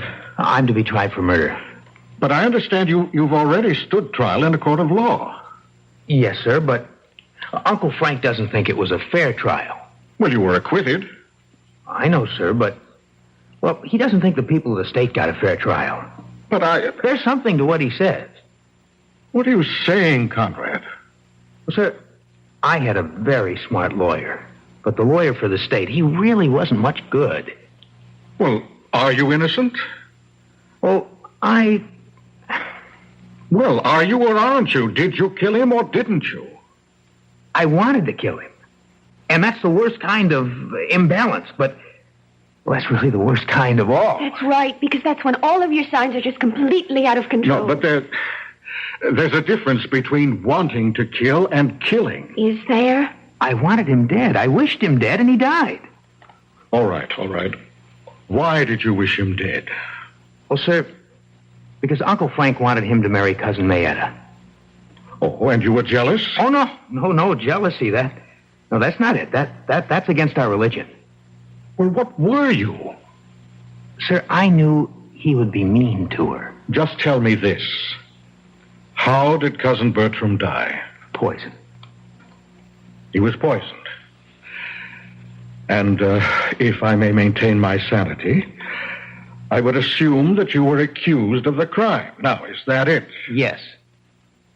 How was he poisoned? Well, someone put poison into his iced tea. You see, we were all sitting around drinking iced tea. Who is all? Let's see, me, Mayetta, Cousin Bertram, and Uncle Frank. We'd better hurry. They'll be looking for Cousin Conrad soon. I'll go see if the coast is clear. Well, you see, sir, Cousin Bertram was sipping on his drink. And suddenly he fell forward dead. And they accused you of putting the poison in the drink. Well, did you? Probably. Please, Conrad, I have to know. Well, you see, sir, I did direct poison thoughts against him. But you can't kill a man with poisoned thoughts. Now, that's not true. You and me, what are we? We better get out of here. I'll take my punishment. But Cousin Mayetta, well, she says she doesn't like the way people look after they've been hanged, sir. They're still in the library. Come. No, wait. Just 1 minute. What is it, Mr. Farnsworth? Look, you realized what you two have said to me about a hanging. It's unbelievable. But that doesn't mean that it isn't true, sir. Do you want proof? Well, it would help.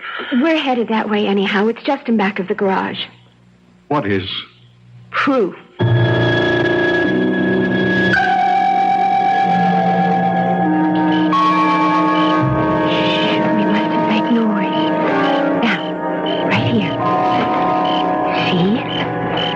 Some of Daddy's friends were here this afternoon. They put it together. I can't believe it's a scaffold. Yes, sir. See, there's the platform. And you walk up those steps. And they've already got the rope hanging from that crossbar. I heard Daddy say that was made out of mahogany. And you stand on a trapdoor. No, that's enough. Now, hurry. Let's get the gasoline. I'm going to fly you out of here, Conrad. One moment, please, Mr. Farnsworth. Daddy. My associate's here, and as you can see, we're armed. Mr. Bennett, I intend to take Conrad to my plane. Now, if you want to stop me, you'll have to shoot. That's exactly what I'm prepared to do, Mr. Farnsworth.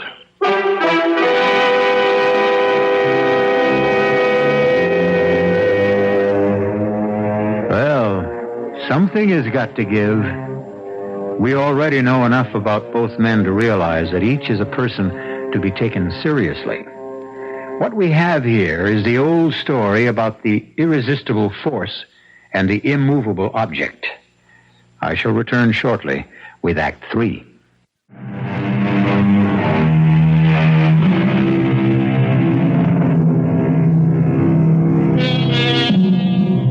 Right now, on remote Bennett's Island, we are having what can be considered a confrontation. On one side, we have 12 men with guns. On the other, we have 2 men and a young lady who are completely unarmed. At first glance, the advantage would seem to be with the group that has the weapons. And a very grim and determined-looking bunch they are, too. But there are times when you may need more than a gun to win a fight. Mr. Farnsworth, I said I would shoot you down if you took one step toward your airplane. Yes, I heard you. But before you take that first step forward, Mr. Farnsworth... Yes? You have to realize that you're committing each of us to a position he doesn't want to be in. Well, what do you suggest? Let's discuss it. You intend to hold a lynching. I don't see what's negotiable. It's a trial. You can't do it. This is to be a real trial. What he had before was just a farce. The law of this country has clear procedures for trials. You're obviously interfering with his civil rights. We have a federal involvement. Tell me more. Each one of you who is involved in this activity will be arrested. All right, I listen to you. Now you listen to me. You leave here. You tell that story, and who do you think is going to believe you? Who? Oh, I see. Yes. I'm the biggest taxpayer in the county. I own a mill that's the largest employer in Maple City. Yes? Well, I hope that you're beginning to get the picture. The people here with me, all upstanding, law-abiding citizens. Law-abiding? Law-abiding. We're interested in seeing that the laws aren't twisted and perverted. We want laws that punish the guilty. We'll deny every word you say. Upstanding, law-abiding, respectable citizens and willing to commit perjury. Who's going to believe who? Is this what you wanted to discuss? You give me your word of honor, Farnsworth. Your oath as a gentleman. That you'll never mention any of this to a living soul. But I thought you didn't have to worry about all that. Oh, why take chances? Give me your word. And you can gas up and fly out of here. Alone? Alone. You know I can't do that. Oh. Then I'm afraid you can't leave this island. Wayne, Bob, a couple of you. Get some rope and tie him up.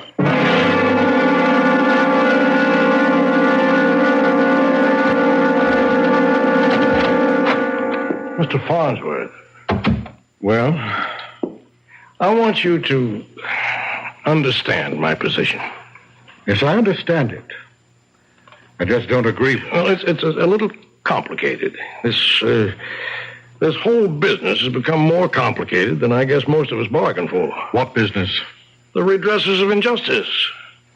The redressers of injustice? That's the name of our organization. We felt, a group of us felt, that there were people who were getting away with murder, and so we decided... You decided to take the law into your own hands? Yes. Where it would be safe. Where it would be honored. Mr. Bennett, we really have nothing to discuss. No, just a minute. Tell me why you want to lynch your nephew, Conrad. I said you didn't understand, and obviously you don't. I love that boy. And you have a remarkable way of showing it. Listen, we formed this organization, as I said. And this is the second time we've met. Oh. So that scaffold has been used before. Yes, it has. You remember reading about a man who murdered a farmer and his wife and their 4 children? Just murdered them for no reason. You remember that, don't you? Yes, I think so. Well, everybody knew he did it. He was seen there. He even bragged about it later on. And he was tried. And he was freed, finally. And you know why? No. Because of some legal mumbo-jumbo. Oh, come, Mr. Bennett, I'm sure you can do better than that. It all had to do with the fact that he wasn't arrested properly. That his confession hadn't been obtained properly. Nonsense like that. Well, it's hardly nonsense. He killed 6 people in cold blood. And a court of law said, go free. And therefore you took the law into your own hands. Yes, we did. And before you say another word, let me ask you if you remember that man's name. No. It was Wayne. George Wayne. And his cousin, Gordon Wayne, is a member of this committee. That should prove something. Well, it proves that some of the greatest crimes can be committed in the name of sincerity. Mr. Farnsworth, I need your help. My help? Yes. Let me tell you the situation here. You see, we started something that looked very good in the beginning. You know. Yes, I know. But now, some of the gentlemen, well, I guess it's like everything else. People lose interest or change their minds, and then there's you. Me? Yes, well, what to do about you? Unless we kill you. And there's not an awful lot of stomach for that. We're not just murderers, you know. Well, you do have a good opinion of yourselves. We're law-abiding citizens, and we want to protect... Yes, I know. You said it so often. You actually believe it. Now, the reason we're trying my nephew, Conrad... Yes? Well, I admit that there was no love lost between Conrad and Bertram. And Conrad could have done it. Actually, He had the motive. They were both in love with my daughter, Mayetta. And Conrad was going to lose out. You're sure of this? She seems quite fond of him. Well, I had decided in Bertram's favor, and that was the end of that. Oh, why had you favored Bertram? You mean it's not obvious? How could Conrad take care of her? He's as... Well, I may just as well say it. He's as crazy as she is. But Bertram was sane, practical. True, he did have a heart condition, but with care, you can live with those things forever. Well, Conrad may have had a motive, but that doesn't mean he was guilty. Well, what happened was, he was acquitted at the trial. And a lot of people kicked up a fuss. They Yes? Well, they said it was my wealth, my influence that got him off. Pardon me if I enjoy this irony. Well, was your wealth and influence a factor? Never. But you know how it is. When a rich man's relative beats a murder charge, people talk. There's discontent. Yes, I see. And I had helped organize this organization. Oh, yes, the redressers of injustice. Yes, the redressers held a meeting and demanded action. Now, what could I say? It would look as if I were trying to make an exception out of Conrad. And Gordon Wayne, he said that if the redressers could try his cousin, they could try my nephew. Well, you're in quite a position there. I tell you, I wish I were out of it. Finished and done with the whole thing. And so do most of the others. But Gordon Wayne demands that if... I can see his point. And so you'll sacrifice Conrad? Oh, no. He's going to get a fair trial. Why do you say that? Because you're going to represent him. But I can't. I can't legitimize a lynching session. Please, Mr. Farnsworth, don't give me all that law. Just find us a way out. No, I don't see why Conrad should have a lawyer. Just a minute, Wayne. Just a minute. Now, you wait a minute. I thought the reason this committee was to get together was to get away from lawyers and their shenanigans. A man's entitled to counsel. I object to that. All right, we'll put it to a vote. All in favor of Conrad's having counsel, raise your hands. All opposed? The vote's 9-3 in favor, counting mine. All right, why don't we proceed? Who wants to speak against Conrad? What to speak about? And we know Conrad hated Bertram. Did you, Conrad? Well, it was my one weakness, sir. Now, the idea of losing Mayetta drove him wild. Didn't it, Conrad? Yes? Okay, now, Conrad, did you or did you not poison Bertram's drink? I did, sir. Well, then why isn't that the whole ball of wax? Just a moment. Here comes the lawyers to steal it now. What do you mean by poison? I poisoned him. Do you mean you poisoned him with a drug or a chemical of some sort? I understand a heavy dose of poison was found in his system. Did you administer it? Yes, sir. How? Does that matter? For crying out loud, the man admits he did it. How, Conrad? Well, my poison thoughts toward him, sir. It turned into actual poison. Did you at any time place into his glass a pill, a powder, a liquid, a substance of any sort? Did you? No. I didn't do that. How did the poison get into Bertram's glass? Conrad, put it there! How? When? Where? Now, where did the iced tea come from? The kitchen. Bertram said, I'd like some iced tea. We were all sitting out on the patio. Yes, and I said, I'll tell the cook to make some. And Bertram said, nobody makes better iced tea than I do. And he went inside.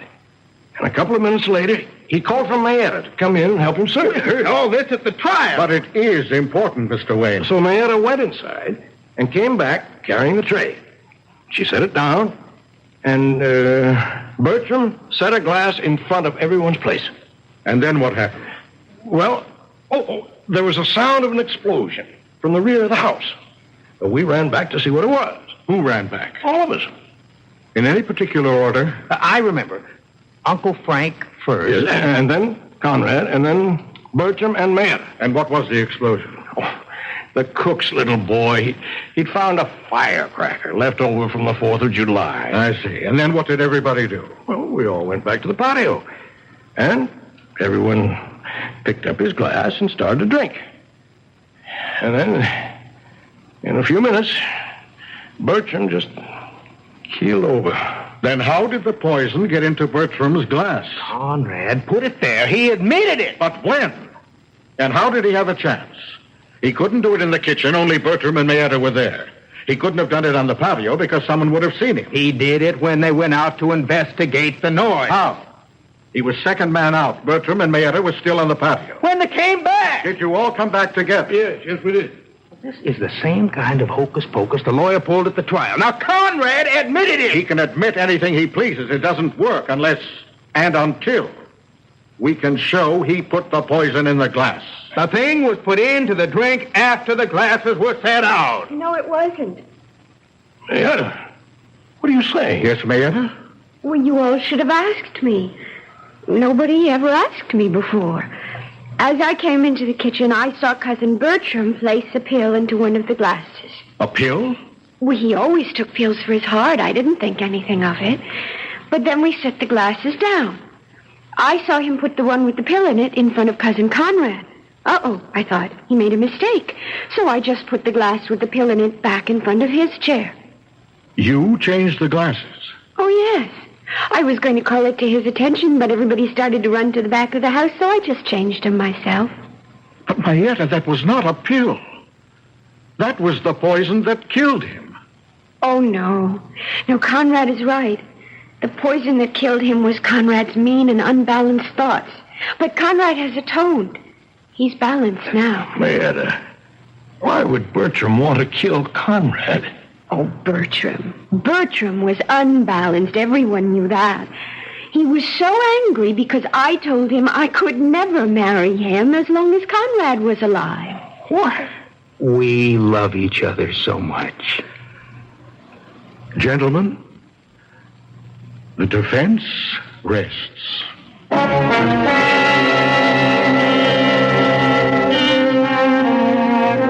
It's tempting to consider people like Mayetta and Conrad as being somewhat out of focus. But how clear, how sharp are your motivations and mine? I may tell you that the redressers of injustice have been disbanded. That is, I think they have been. The weirdest of urges and desires and motivations can still make any number of people go bump in the night. Be sure of nothing, except that I shall be back in a few moments.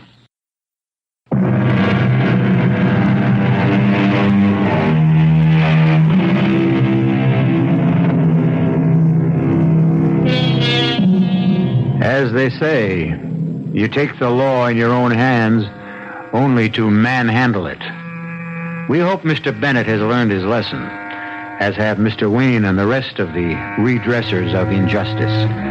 Mr. Farnsworth won what he considers his most important case. But it's a secret between him and us, since he doesn't talk about it in public.